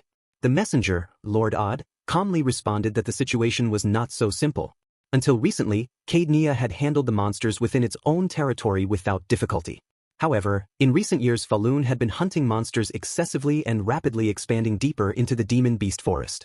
Because of that expansion, the monsters that fled were now pouring into Cadia's lands, creating a crisis they were struggling to control. Hearing this explanation, Mars realized that the reckless actions of his own people had genuinely caused serious trouble for Cadia. Warren then spoke, defending their country's policy. From his perspective, Falun's national strategy had always been to subjugate monsters and develop the demon beast forest. Because of that, he believed there was no reason for another nation to condemn them. Agma also raised his voice in agreement. In his view, if the number of monsters had increased in Cadia's territory, they should simply defeat them themselves. To him, complaining about such a situation seemed pathetic. Aaron, on the other hand, reacted with enthusiasm and argued that if the number of monsters increased, they should simply eat them. He even pointed out that in their own country they were actually running short of monsters. Mars quietly reflected that not everyone thought the way Aaron did. In truth, he genuinely felt sorry for Cadia. Meanwhile, Lord Odd considered the situation carefully. From a diplomatic standpoint, he understood that the demand they had delivered was unreasonable. However, the king of Cadia was extremely angry. As a diplomat, Lord Odd had no choice but to present those demands to Falun. In reality, all he wanted was to finish the matter and return home as quickly as possible. The presence of King Mars made him deeply uneasy. When Lord Odd looked toward Mars, the king responded with a smile that somehow felt unsettling. To Lord Odd, Mars appeared like an ordinary noble at first glance. Yet the rumors surrounding him told a far darker story. It was said that Mars had once been a troublesome prince who had nearly been disinherited. When he realized he was about to lose his claim to the throne, he supposedly adopted the name Mars, gathered a group of outlaws, and launched a rebellion. According to those rumors, he had slaughtered the nobles who opposed him, making him a terrifying figure. There were also stories claiming that he forced his followers to eat the poisonous flesh of monsters as a test of loyalty. After becoming king, he had even built an arena where his own subordinates were made to fight. To Lord Odd, the purpose behind all of this seemed simple: gambling revenue and entertainment. In his mind, King Mars was truly a mad king. Because of that reputation, Lord Odd believed there was no way Mars would accept the unreasonable demands from Cadia. Gamras reacted immediately, declaring that the request was absolutely out of the question and that the matter was already settled. Then King Mars spoke. He announced that Falun would comply with Cadia's request. The decision shocked everyone present. Mars reasoned that there were already countless people in his kingdom eager to hunt monsters. They were also earning enormous profits from the arena, so the task would not cause any real difficulty. Beyond that, maintaining good relations with a neighboring nation was simply the sensible choice. Chrome reacted with concern and urged King Mars to reconsider. From his perspective, accepting such a demand would make their kingdom appear weak in the eyes of other nations. Mars understood Chrome's point. In negotiations, appearing too soft could invite disrespect. However, the reality remained that Falun's own actions had created the problem in the first place. Beyond that, Mars had his own personal reason. In his mind, this situation presented a perfect opportunity to take Frau on a trip outside the kingdom. Mars then declared that preparations for the expedition would begin over the next month. During that time, he ordered the captain of the Black Knights, Chrome, to assist Cadia in subjugating monsters. Chrome acknowledged the order, but the realization of what he had just agreed to quickly caught up with him. Mars then turned to Lord Odd and asked whether the arrangements sounded acceptable. He also asked whether it would cause any problems if Falun's forces entered Cadia during the monster subjugation efforts. Lord Odd immediately assured him that it would not be a problem at all. He stated that Cadia had no objections and expressed deep gratitude for King Mars's generosity. After some time had passed, Chrome approached King Mars and asked him to explain the true reason behind his decision. He requested an explanation that everyone could clearly understand. Mars quietly reflected that he might have gone too far earlier. Simply admitting that he wanted to visit another country would not be appropriate for a king. Realizing this, he began searching for a convincing excuse. Then Mars snapped his fingers as an idea came to him. He announced that there was a possibility of a monster stampede. The people around him reacted with surprise. Gamras quickly interpreted the statement, explaining that the king was considering the potential risk of a stampede. A stampede referred to a situation where an overwhelming number of monsters suddenly swarmed into an area. The exact cause was often unknown, but excessive hunting of monsters was known to trigger such events. Recently, monster activity within Cadia had been increasing. King Mars explained that if something provoked the monsters further, a stampede could easily occur. If such a disaster happened, the kingdom of Cadia would suffer severe destruction. Gamras quickly grasped the reasoning and concluded that this must be why they intended to subjugate the monsters in advance. Hearing that interpretation, Mars felt relieved that his explanation had been accepted. If a stampede were to occur in Cadia, it would also threaten Falun itself. In that sense, the expedition could be viewed as an act of national defense. Mars quietly found himself impressed with how convincing his excuse had become. King Mars then asked Chrome whether he now understood the reasoning behind the decision. Chrome expressed his understanding and stated that he now recognized the depth of King Mars's wisdom. Filled with determination, Chrome declared that the task of monster subjugation in Cadia should be entrusted entirely to the Black Knights. He promised that they would carry out the mission without fail. Mars privately thought that they were becoming far too enthusiastic about the task, though at least their motivation was strong. 1 month later, the expedition finally began. Mars reflected that this journey would be his first trip together with Frau, and he found himself genuinely looking forward to it. By now, the monster subjugation efforts should already have been completed, and the king of Cadia would likely be waiting to welcome them. However, Mars soon began to wonder why the operation had grown so large. He had originally expected something like a diplomatic envoy, mostly officials and scholars traveling together. Instead, the sight before him looked more like a full military campaign. At that moment, Agma approached and informed King Mars that they had reached the capital of Cadia, Mas. When Mars looked ahead, he was stunned by what he saw. The capital city of Cadia was completely surrounded by monsters. The sight left him in disbelief. He had believed that the Black Knights had already exterminated them. Half a month earlier, Chrome had been reflecting on the extraordinary foresight of King Mars. At first, he had struggled to understand why Mars had agreed to the demands made by Cadia. However, as he thought about it more deeply, everything began to make sense in his mind. To Chrome, it seemed obvious that King Mars must have anticipated such a foolish request from Cadia. In fact, Chrome believed that Mars had deliberately continued developing the demon beast forest precisely to provoke such a situation. From his perspective, Mars had never truly been worried about a monster stampede. Instead, he must have intended to use it as a strategic weapon. Chrome became convinced that the entire situation had been planned. By creating a stampede of monsters, Mars would gain the opportunity to bring Cadia under his control. Following that belief, Chrome scattered a strange black liquid throughout the forest. Within the kingdom of Falun, research had been underway to discover methods for mass-producing monsters. One of their latest developments was this liquid. When spread across an area, it would attract monsters in large numbers, drawing them in like moths toward a flame. Chrome believed that once the liquid spread across Cadia's lands, monsters would gather there in overwhelming numbers. Although such an event would devastate Cadia, Chrome was convinced that King Mars had already accounted for this outcome. At the height of the stampede, Mars and Lady Frau would arrive and save the towns and villages under attack. By doing so, they would gain influence within Cadia and establish a foothold in the country. Chrome laughed with admiration at what he believed to be Mars's strategy. To him, every move made by King Mars was flawless. In his mind, this battle would become the first step toward Mars's eventual conquest of the entire continent of Aries. With that conviction, Chrome celebrated the brilliance of his king. Back in the present, Agma remarked that the Black Knights appeared to have executed the plan perfectly. Mars reacted with confusion, unable to understand what plan Agma was referring to.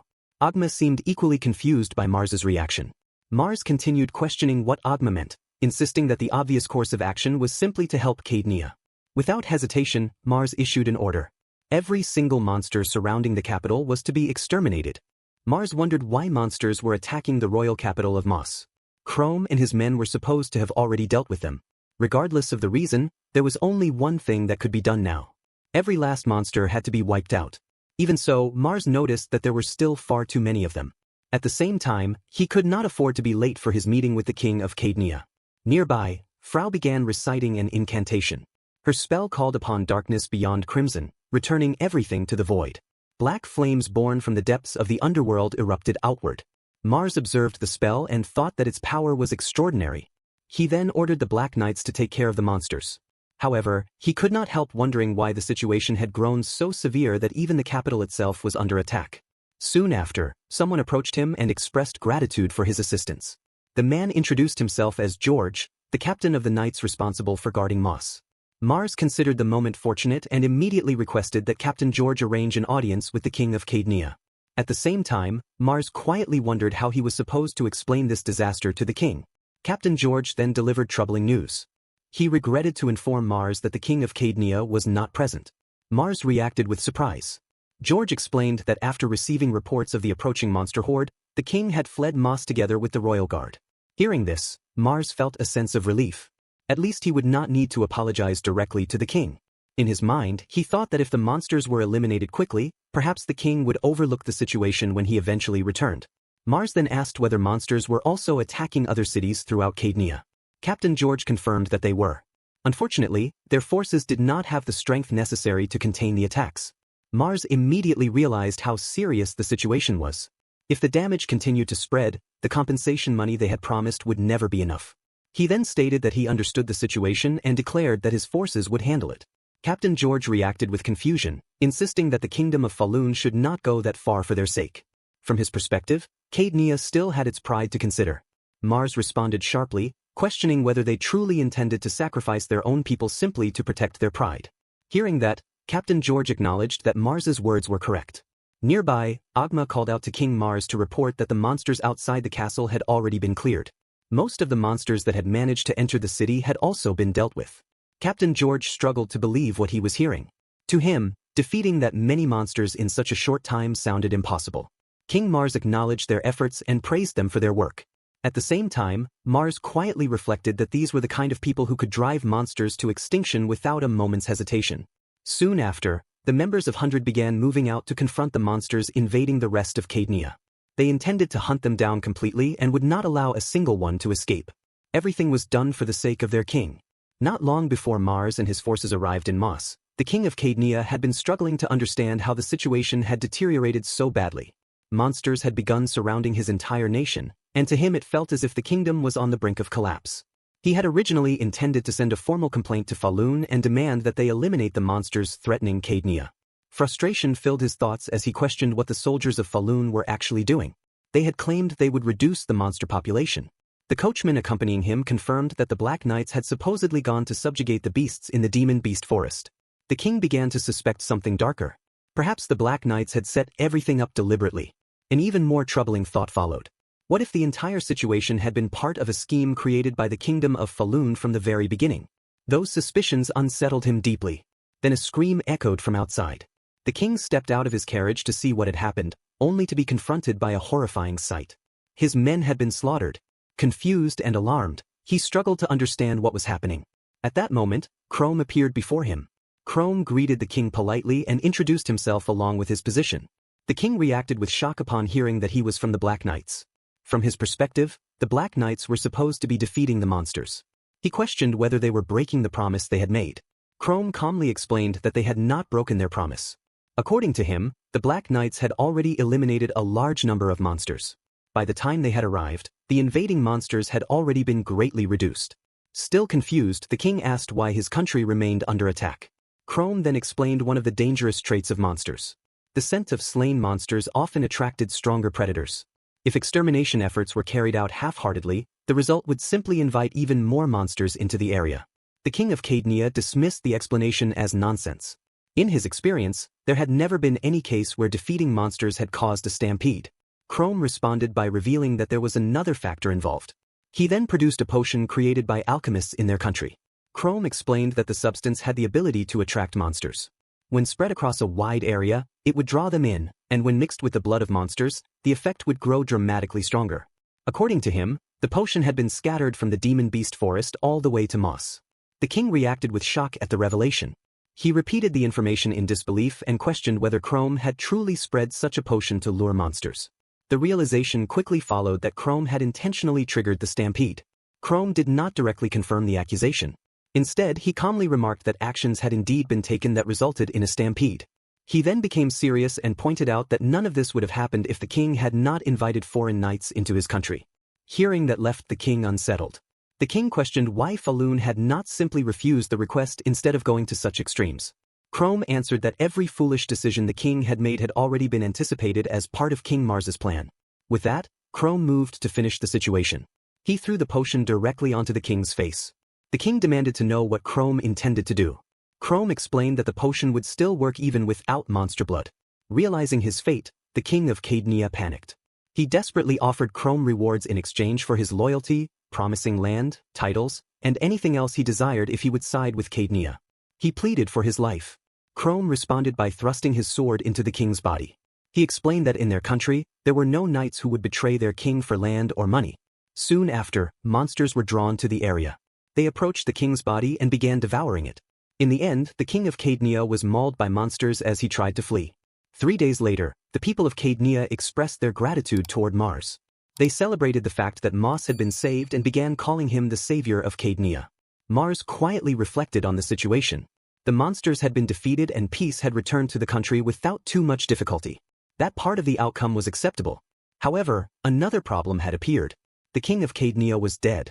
While it meant there was no longer anyone to complain about the situation, it also created a new complication. Mars could no longer simply return to Falun. After arriving in Moss, Mars had sent the knights escorting him out to hunt the remaining monsters. Meanwhile, he personally traveled to cities that had suffered heavy damage and helped with the recovery efforts. During these visits, he also distributed gold coins to those affected. Mars understood that spending gold for the sake of Cadia might set a precedent. Even so, he hoped that by doing so, the kingdom might choose not to argue about reparations later. Mars noticed that the people seemed genuinely happy, and the situation made him feel that the money had not been poorly spent. After that, he reunited with the Black Knights in Moss. Chrome reported to one of the officials that the king of Cadia had died during a monster attack. According to the report, the king's body had been discovered along the highway, torn apart by beasts in a gruesome state. The official reacted with anger and disbelief. The thought that their king had fled only to be killed by monsters after everything that had happened filled him with frustration.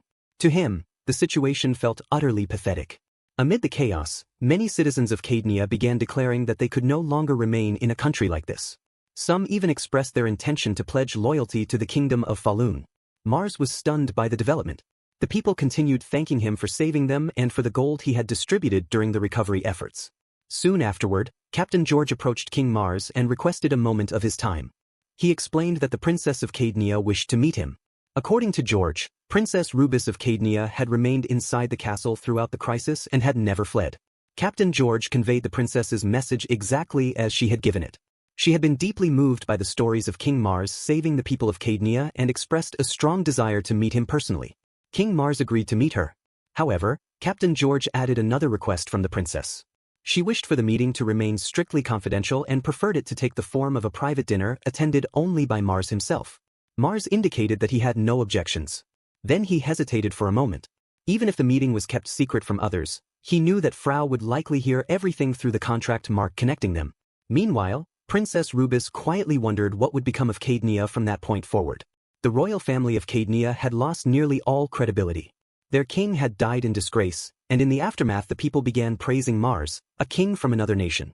Stories spread quickly about how he had distributed gold throughout the disaster-stricken areas.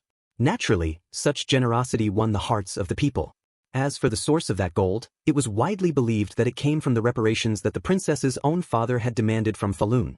Princess Rubis reflected on the situation and noticed how neatly everything seemed to fall into place. Even so, she could not ignore the feeling that the events were almost too perfect. Falun had agreed to those reparations far too easily. From the beginning, that decision had felt unusual. She began to wonder whether everything had been a carefully staged performance by King Mars.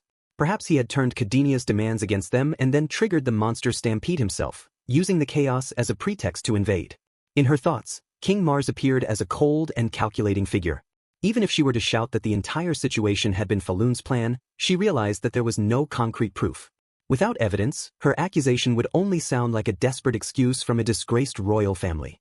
And even if proof somehow existed, the reputation of Falun's generosity and strength had already spread everywhere. The people would likely refuse to believe it. King Mars was known for both strength and strategy, and little by little he was winning over the hearts of the people. Yet Princess Rubis believed she alone understood the truth. Behind his back, some people referred to him as the Mad King. To her, that title felt appropriate. She considered the possibility that if King Mars truly took control of Cadia, it might lead to terrible consequences. Perhaps she was the only one who could see that danger now. for the sake of her kingdom and its people, she concluded that she had to act. After all, she was the princess of the nation. With that resolve, Princess Rubis decided that she would be the one to take King Mars's life.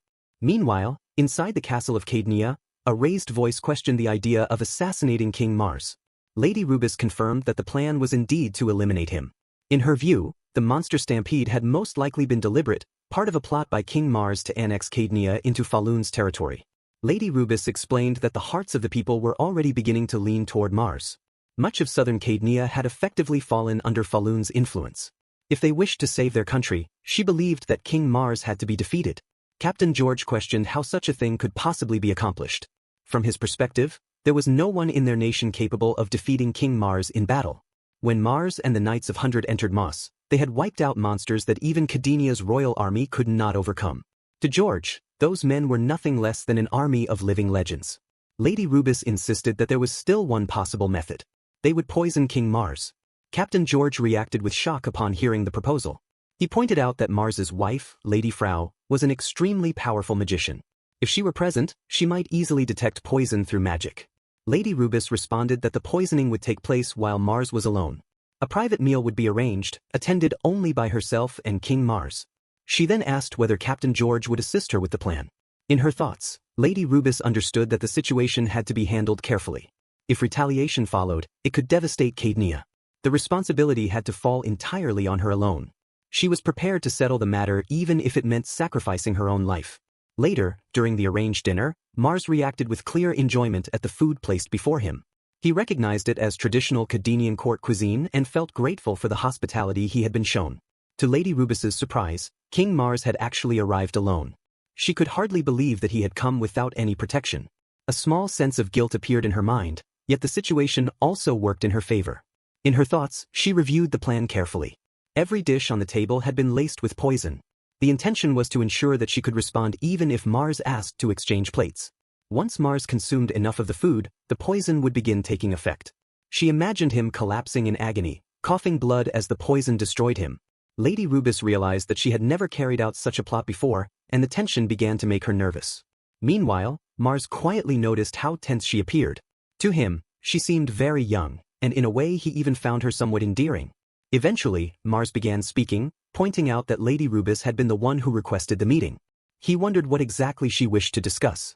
Lady Rubis then explained that her grandfather, Duke Gordon, was a powerful noble who ruled in northern Cadia. Lady Rubis quietly reflected that if she steered the conversation toward politics, King Mars would almost certainly take interest in it. Meanwhile, King Mars commented on how pleasant the traditional Cadian dishes were. As he continued eating, Lady Rubis felt her nerves tightening. She wondered whether he had noticed the poison hidden in the food. At the same time, she believed she needed to encourage him to continue eating. Trying to maintain her composure, she praised the cuisine herself and suggested that the dishes had turned out particularly well. She wondered aloud whether the food suited his taste. King Mars reacted with cheerful approval. He seemed to enjoy the sharp spices and found the flavor deeply satisfying. Watching him continue eating dish after dish, Lady Rubis began to wonder what kind of person he truly was.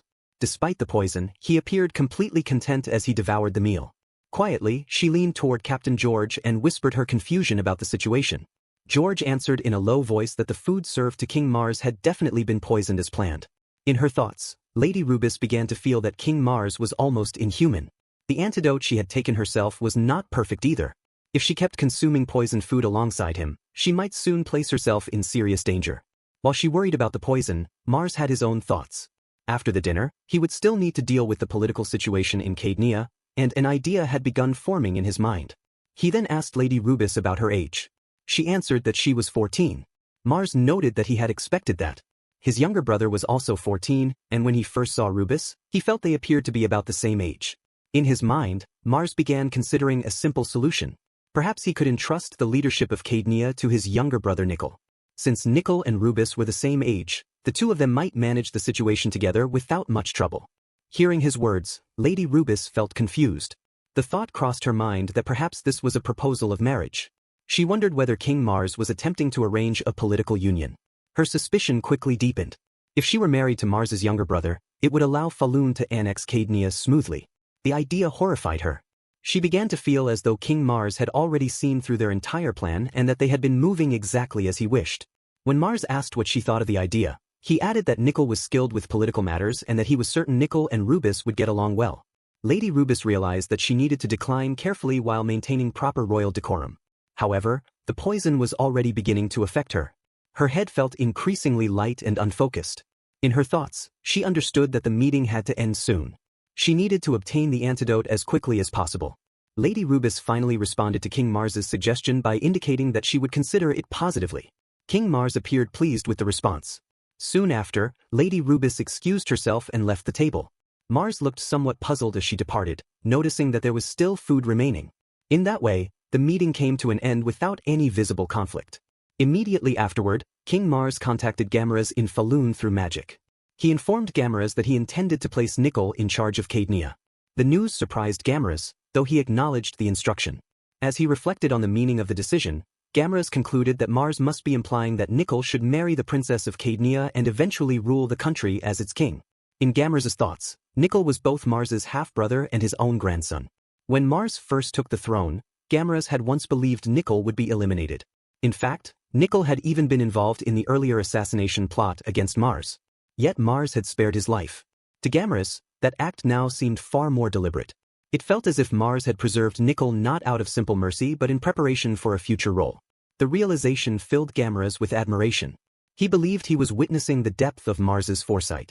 Overwhelmed with excitement, Gamaras praised King Mars and expressed gratitude for arranging what he believed to be a remarkable match for Nickel. Some time later, Nickel met with King Mars and expressed his thanks for being entrusted with such an important responsibility. Nickel declared his determination not to disappoint him. Meanwhile, Mars quietly wondered why Nickel had brought his mother along and felt confused about the talk of a fine match. Even so, he noted that Nickel at least seemed motivated. Mars then instructed Nickel to work together with Lady Rubis and give his best effort. Nickel asked about the current whereabouts of Princess Rubis. Mars replied that she should be somewhere in the castle, though he had heard that she was not feeling well. Nearby, Chrome asked whether he should accompany Nickel. Mars agreed that it sounded reasonable. In Mars's view, allowing Nickel to tour the castle should not cause any problems, especially if Chrome was present. With that thought, he entrusted the matter to Chrome, who obediently accepted the task. Not long afterward, a scream echoed through the corridor. Several knights of Cadia had been taken down by Chrome. He calmly instructed them not to interfere and questioned why anyone would attempt to obstruct the future king of Cadia. Captain George quickly arrived at the scene and urged everyone to wait. He acknowledged that Chrome served the king of Falun but argued that such violence was unnecessary. Chrome responded by pointing out that Lord Nickel had traveled all the way there to meet his future wife. From his perspective, there was no reason why Captain George could not indulge Nickel's wishes just a little. Prince Nickel stepped forward and explained that the matter had already been decided.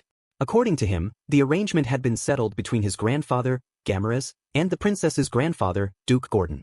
In his account, both men had been pleased with the outcome and had even expressed their gratitude to King Mars.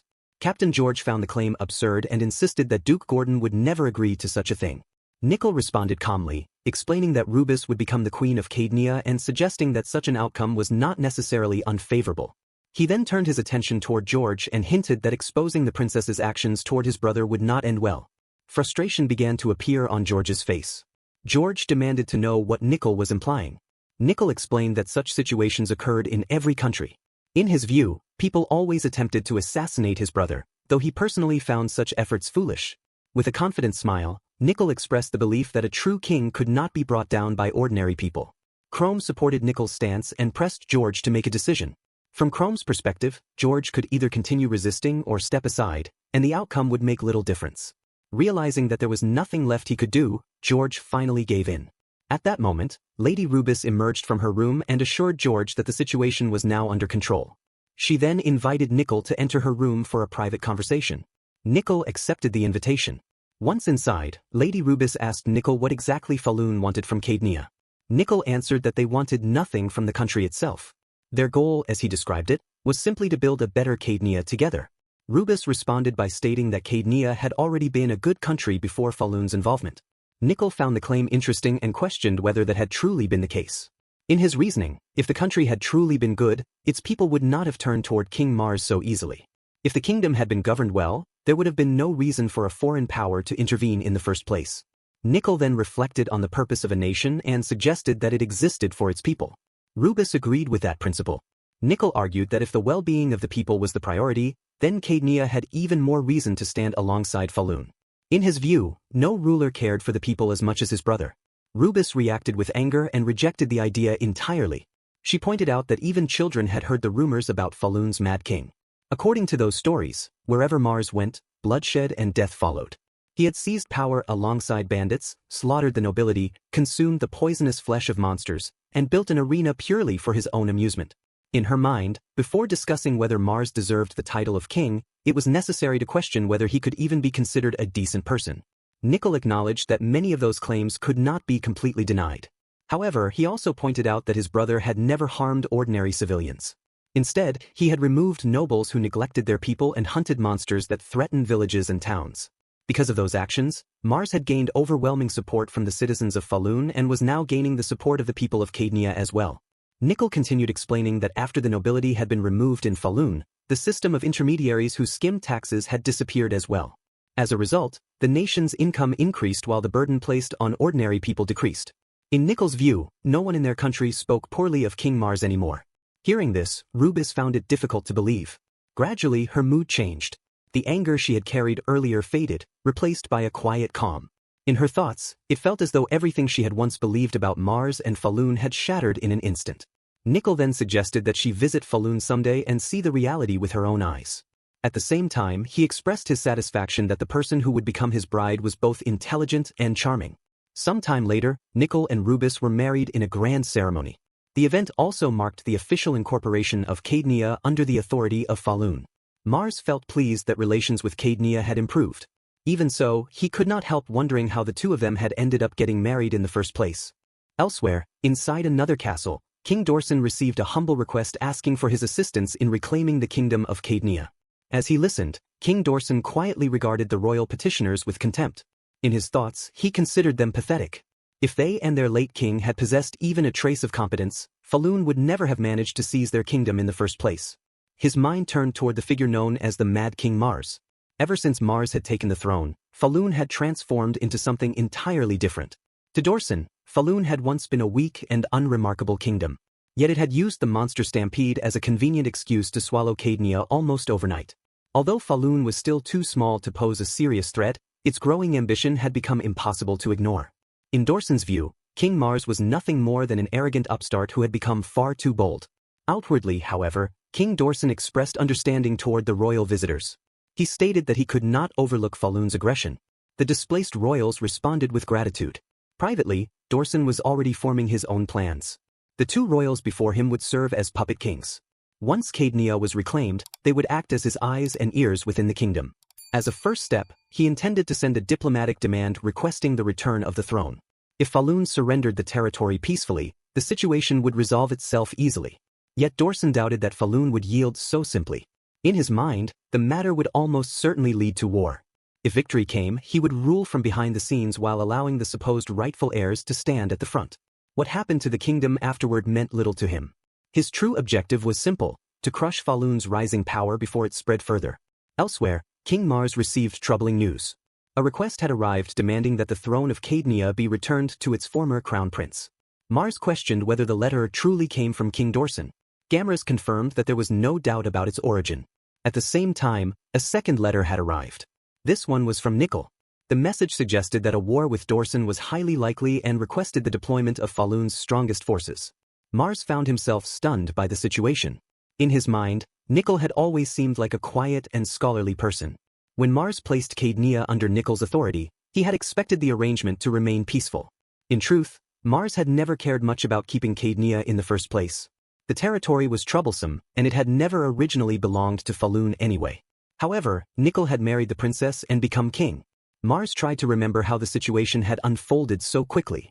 It seemed as though the marriage had happened within only a couple of weeks. Now King Dorson had become their opponent. Meanwhile, the members of Hundred were once again filled with excitement. To them, the possibility of war was something they welcomed eagerly. Warren spoke with excitement, proposing that instead of waiting, they should turn the situation around and invade Dorson.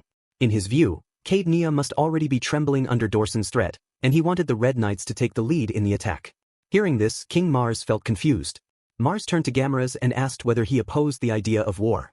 Gamras responded with admiration, interpreting the situation as something that perfectly aligned with the debut of their monster army. To him, everything appeared to be unfolding exactly as King Mars had planned. Mars struggled to follow the reasoning behind their reactions. In truth, he did not want a war at all. For him, peace was always the better option. He then addressed the situation by stating that they should not act recklessly. Rushing forward without thought would accomplish nothing. Two people immediately agreed, emphasizing that everything required proper preparation. Mars quietly wondered whether they were all even speaking about the same thing. Outside the castle, Agma welcomed the arrival of his elite warriors with visible satisfaction. He brought up Dorson's demand that Cadia be handed over and questioned whether they could really allow such an insult to pass. In his words, simply watching Cadia be taken away was unacceptable. The gathered warriors responded together with a firm rejection. They shouted that they would crush Dorson's thieves and make them bleed for the insult. From the castle window, King Mars watched the scene with growing concern. His men had assembled without even consulting him first, and now they were portraying Dorson as the villain. Mars quietly wondered whether giving speeches inside the castle grounds without permission could itself be considered an act of aggression. Agma continued speaking, pointing out that Dorson's army was formidable. Their soldiers were well trained and fully equipped. He explained that Dorson's forces were expected to outnumber them 5-1. Some of the men reacted with surprise. Agma immediately reframed the situation, declaring that this simply meant each of them needed to kill 5 enemies. From his perspective, the problem was straightforward.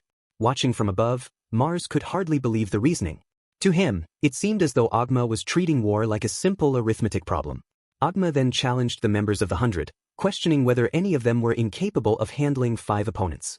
Declaring himself the strongest among them, he proclaimed that as the 100's number 1 he would personally bring back 50 heads as an offering to King Zeros. Listening to this declaration, King Mars felt increasingly frustrated. None of this was what he wanted. Nevertheless, the other members of the 100 responded with growing excitement. They shouted that they would bring back 10 heads, 20, even 30, each promising to deliver the heads of Dorson's army to King Zeros. King Mars quietly concealed the fear rising inside him as he watched the situation unfold. In his thoughts, he felt as though the value of life was crumbling before his eyes. He could not help wondering what he was even supposed to do with a mountain of severed heads. Turning toward Gamaras, Mars suggested that surely the people would not want a war either.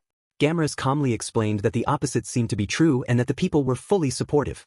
Elsewhere, in Cadia, voices among the population called for punishment against Dorson's arrogance. Many believed the 100 should demonstrate their strength, and some even spoke about spreading the name of Zeros across the continent. Hearing these sentiments, King Mars realized that there was no path left for escape. During the council discussing the war against Dorson, the participants displayed clear enthusiasm for the coming conflict. Mars maintained a faint smile while quietly acknowledging that there was no realistic way to avoid the war anymore.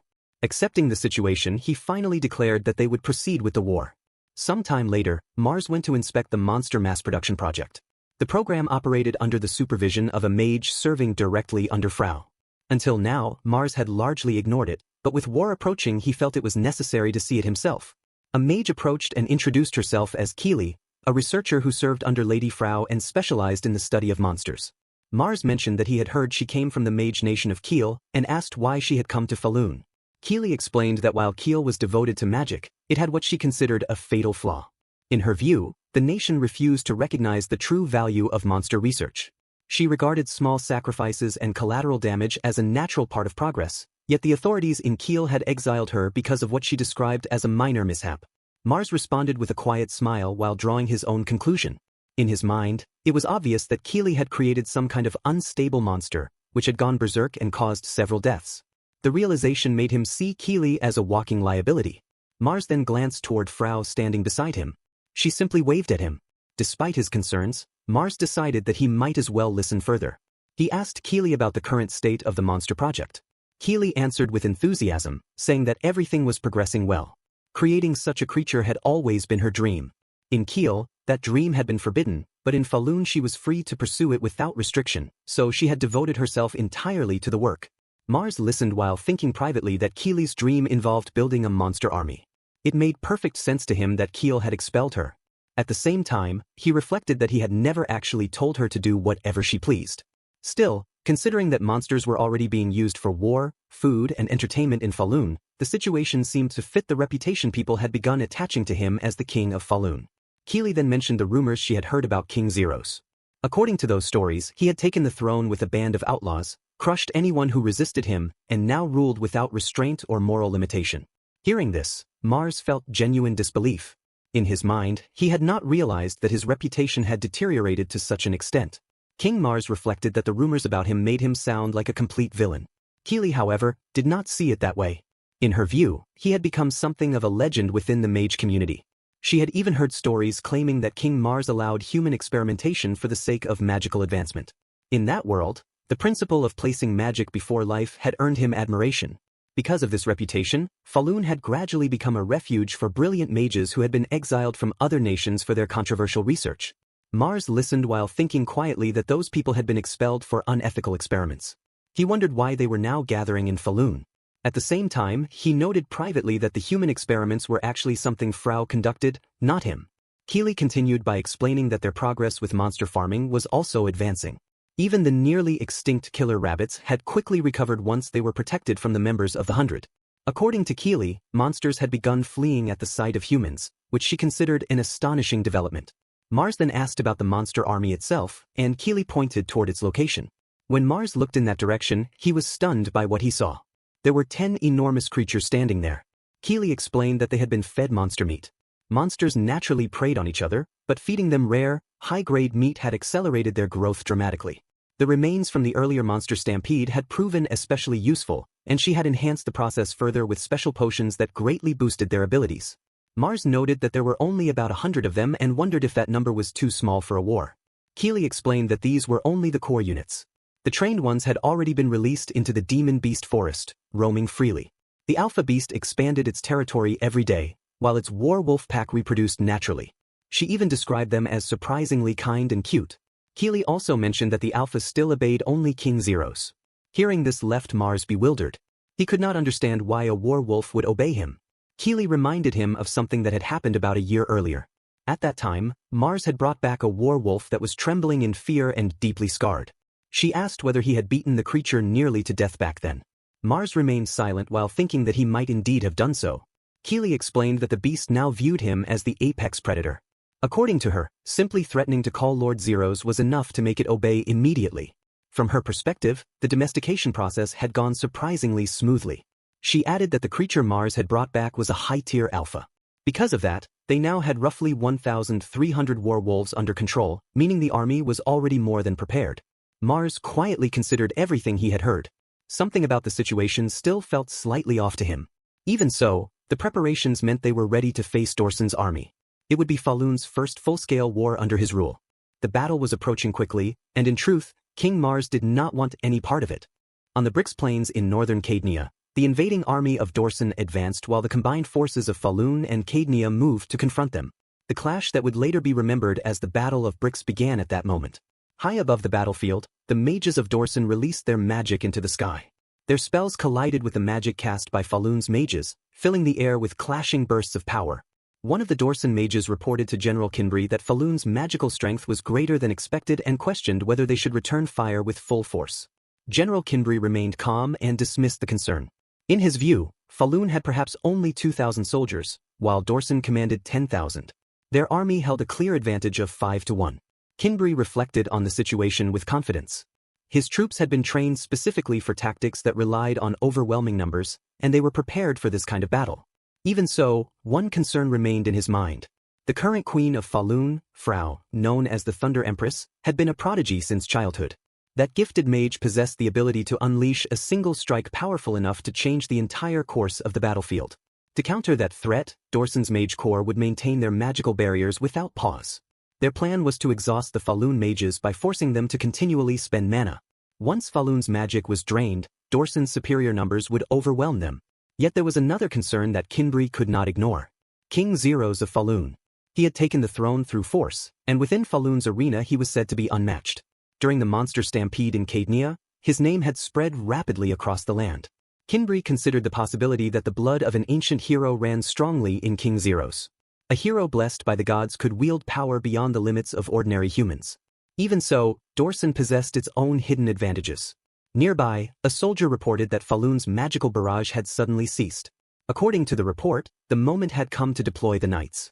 At once, the knights of Dorson surged forward and collided with Falun's forces. As the battle unfolded, General Kinbry observed that Falun's soldiers were remarkably resilient. Even when faced with many enemies at once, they did not break. Still, Kinbry had expected that level of resistance. 2,000 soldiers from Falun were now engaged against half of Dorson's blades. The exchange was more than enough to occupy them. Meanwhile, Dorson still held 8,000 fresh troops against Falun's remaining 1,000.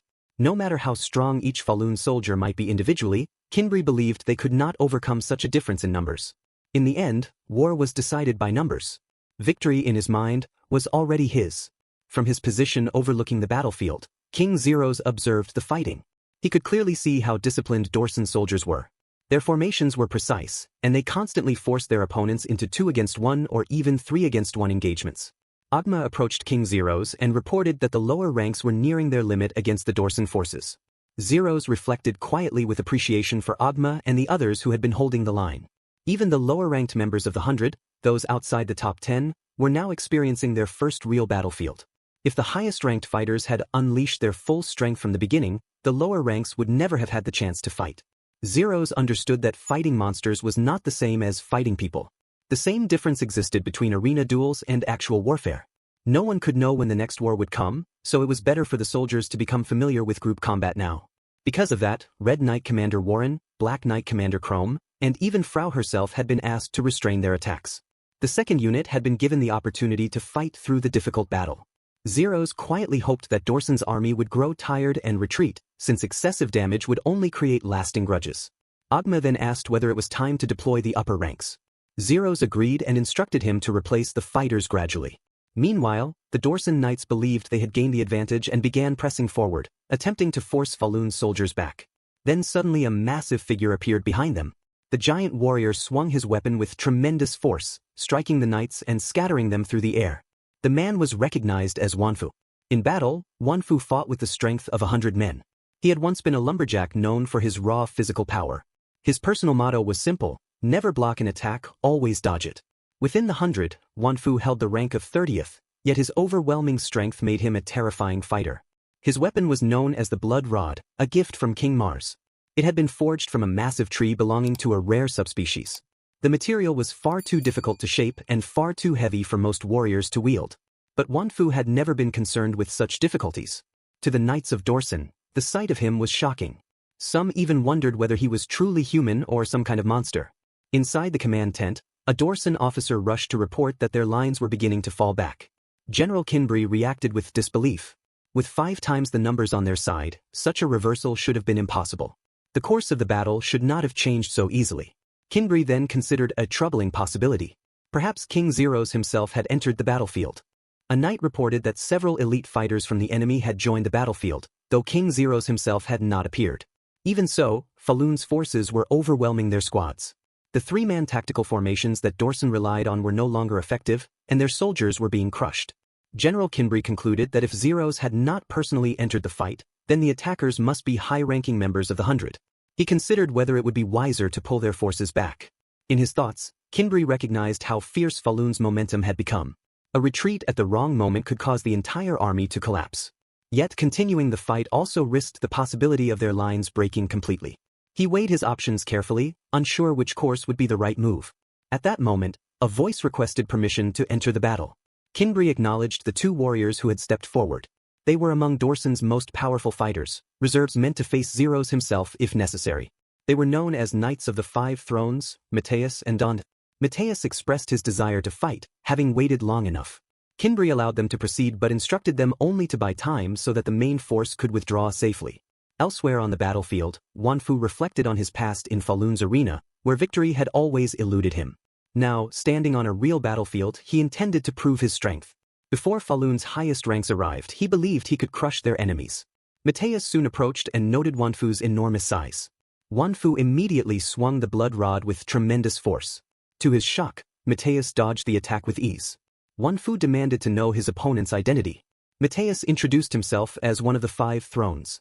Wanfu recognized the title as belonging to Dorson's 5 strongest warriors and found the encounter intriguing. In response, Wanfu declared his own name and identified himself as a member of the 100, stating his intention to defeat him. Then, without warning, blood burst from Wanfu's head, and he collapsed to the ground. Mateus observed the fallen warrior and considered that he could end the fight then and there. However, his task was only to stall the enemy. He then ordered the Dorson Knights to withdraw, stating that their mission was complete and that the retreat had been commanded by General Kinbri. Before leaving, Mateus turned his attention toward King Zero's and regarded the outcome as a draw. Not long after, Agma noticed that Dorson's army was pulling back and asked whether they should pursue the retreating enemy. King Mars decided against it and instructed them to treat the wounded instead. In his thoughts, Mars evaluated the situation. Dorson's forces had been reduced significantly, but the losses were not catastrophic. His own soldiers had gained valuable experience in real combat, and that alone was worthwhile.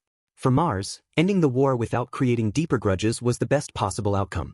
That night, inside the encampment, Agma expressed his frustration. He felt that he had already reached his limit from holding back. Chrome dismissed the complaint, remarking that the real fighting had not even begun. Agma reacted with anger, unable to accept that idea. In his view, standing back and issuing orders while others fought did not suit him at all. Turning toward Chrome, Agma pointed out that Chrome had already drawn his sword during the battle. To Agma, Chrome's expression clearly showed a desire to kill the enemy, which had made the entire squad uneasy. Warren then suggested that the following day they should fight seriously without holding back. Chrome agreed, explaining that the plan of letting the lower ranks gain experience had only been intended for the first day of battle. Agma immediately declared that he would be the first to fight when the next day began. Elsewhere, Frau informed Mars that her patience had reached its limit. By the next day, she intended to unleash the full extent of her magic and was already anticipating the moment. Inside the Dorson encampment, General Kinbry considered the situation carefully and wondered what their next move should be. He had never believed the 100 could be defeated with a single decisive strike. Because of that, he had prepared for many different possibilities. He had avoided overconfidence, yet even with those precautions their main force had already taken significant damage. In his thoughts, he questioned just how powerful Falun's army truly was. A report soon arrived stating that a supply unit heading toward their position had been ambushed and completely wiped out. Kinbry struggled to believe it.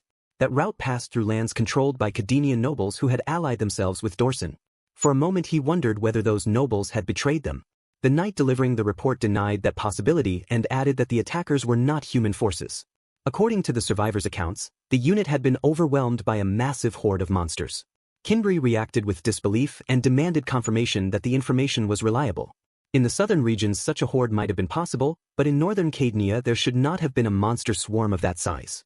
Gradually, a troubling idea formed in his mind. The incident might be connected to Mars of Falun. The ambush itself had unfolded earlier when the supply unit advanced along the road.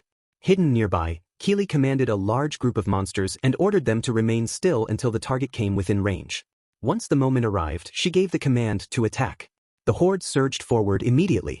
The knights escorting the supplies were overwhelmed by the terrifying sight as the monsters descended upon them. Within moments, the creatures tore the soldiers apart.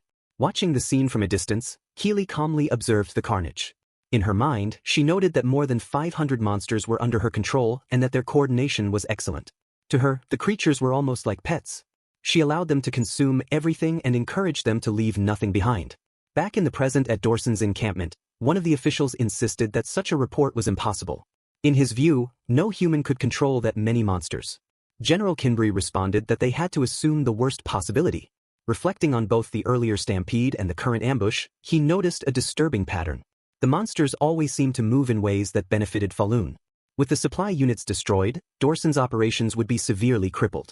Kinbry therefore decided that retreat was the most reasonable option while they still had the strength to withdraw. He ordered preparations for a full retreat beginning at dawn. The following morning, however, urgent news arrived. A soldier rushed to inform the general that Falun's forces were advancing. Kinbry was taken by surprise. The messenger added that even with their supply lines cut, Dorson still greatly outnumbered the enemy. Yet the Falun army was moving forward with King Mars himself leading the charge. Meanwhile, Mars reflected quietly that he had never expected the situation to reach this point. The previous night, Agma had announced that Dorson's forces were already preparing to flee. In his view, this was the perfect opportunity to carve King Mars's fearsome reputation into their enemies so deeply that they would never challenge Falun again. To Agma, the moment had arrived for King Mars to personally take the battlefield. King Mars reflected silently on the situation. They had come so close to ending the war without creating lasting resentment. That had been the reason he allowed Keely to attack the enemy supply unit. Fortunately, no one had seen her involvement. In his mind, problems should be solved without relying on force whenever possible. Avoiding further fighting had always been his goal. Mars stated that he did not intend to lead the charge himself. Warren interpreted the decision differently. He believed that Mars had restrained himself the previous day so that the lower-ranked members of the 100 could gain real combat experience. Now, in Warren's view, There was no longer any need for the king to hold back. Mars quietly realized that Warren completely misunderstood him. Chrome added that unlike the comfortable and sheltered royals of other nations, King Mars always led from the front. To Chrome, that was the true image of a king. Mars could not help thinking that there was no real reason for a king to stand on the front lines. In his mind, he wondered when such a practice had ever become a legitimate strategy. Despite his doubts, the members of the 100 enthusiastically chanted King Mars's name. Back in the present, the forces of the 100, advancing under King Mars, were tearing through the army of Dorson. General Kinbri watched the situation unfold with growing unease. He could not understand why Falun had chosen this moment to attack. Even with their supply lines disrupted, Dorson still possessed a clear numerical advantage. Suddenly, one of Dorson's officials shouted a warning while looking toward the sky. The sight above them filled him with fear. High overhead appeared the figure known as the Thunder Empress. Frau began chanting a powerful incantation, calling upon the forces of thunder and lightning. As her words echoed across the battlefield, the mages of Dorson immediately recognized the danger. They hurried to raise their magical barriers and took cover. Frau continued her chant, invoking countless bolts of lightning as if summoning divine judgment itself. This spell was the ultimate strike that had earned her the title of Thunder Empress. Moments later, she unleashed her magic. A massive lightning strike crashed down upon the Dorson army, followed by a devastating explosion that shook the battlefield. One of Dorson's officials realized that the previous day Frau had not used anything nearly as powerful. She had clearly been conserving her strength. Although their magical barriers had held during the earlier fighting, maintaining those defenses for an entire day had drained their mage core. Now their wards no longer possessed the strength to withstand such an attack. At that moment, General Kinbri finally understood King Mars's strategy. Mars had waited patiently for the moment when Dorson's defenses were weakest before sending in his elite forces. Kinbri immediately called for Matthias and Dante. He ordered them to take his personal knights and intercept Falun's advance. Their mission was clear. They were to confront Falun head-on and bring down King Mars. Soon afterward, Matthias and Dante encountered King Mars on the battlefield. The two warriors stepped forward and introduced themselves, while Mars also revealed his identity to them. Mars then declared that he would personally face the warriors of the 5 thrones and instructed Agma to handle the rest of the enemy forces. Agma accepted the order without hesitation. Matthias reacted with confidence, noting that Mars intended to face both him and Dante alone. To Matthias, that decision sounded like arrogance, and he prepared himself for the fight. Without hesitation, Matthias launched forward with incredible speed. His movements were almost impossible to follow as he delivered a rapid series of strikes. Mars immediately recognized that Matthias was swinging his blade far more times than expected within a single moment. In response, Mars delivered a powerful kick that forced Matthias back. From that brief exchange, Mars understood that Matthias was a swordsman who relied on extreme speed. At the same time, Dante attacked from behind. Mars quickly blocked the strike and realized that Dante's style was completely different. Dante relied on overwhelming power rather than speed. Mars even noted with surprise that Dante possessed such strength despite not having eaten monster meat. Mars then created an invisible shield around himself, leaving the two opponents momentarily unsure of what they were facing. Afterward, Mars calmly removed the gravity armlet he had been wearing. He then asked whether the two of them had any intention of surrendering. Matthias rejected the idea and suggested that deflecting Dante's strike with an unusual trick did not mean Mars had already won. In Matthias's mind, the fight still remained 2 against 1. Mars replied that he would no longer restrain himself and warned them that they would die if they continued. With that, Mars removed the gravity armlet that Frau had given him. Without the burden of 5 times gravity weighing down his body, his movements suddenly became far lighter and faster. Matthias reacted with frustration, questioning whether Mars had not been fighting seriously until that moment. Even so, he charged forward again, determined to continue the battle without surrender. The next instant Mars struck. With a single powerful blow, blood burst from Matthias's body, and he collapsed, lifeless. Dante attempted to attack as well, but before he could complete his strike, Mars cut him down. Dante's body was split in 2 before he even had the chance to respond. The members of the 100 erupted in cheers for King Mars. Across the battlefield, the Knights of Dorson witnessed the fall of the 5 thrones with disbelief. Elsewhere, Warren and Chrome continued cutting through Dorson's army. Seeing the battle turning hopeless, General Kinbri ordered his soldiers to flee and scatter in every direction without looking back. In his mind, saving as many lives as possible was the only remaining option so that they could fight again another day. However, as the retreat began, Agma suddenly appeared. With a powerful strike, he killed Kinbri before the general could escape. After the battle ended, the king of Dorson received the report of the defeat. The news described it as a crushing loss. Nearly 70% of their forces had been destroyed, and continuing the war was no longer possible. Faced with such devastation, the king decided that they would seek peace. At that moment, an unfamiliar girl stepped forward and addressed the king. She declared that there was no need to pursue peace because she would personally kill King Mars. The girl carried an overwhelming presence around her. The question remained just how powerful she truly was.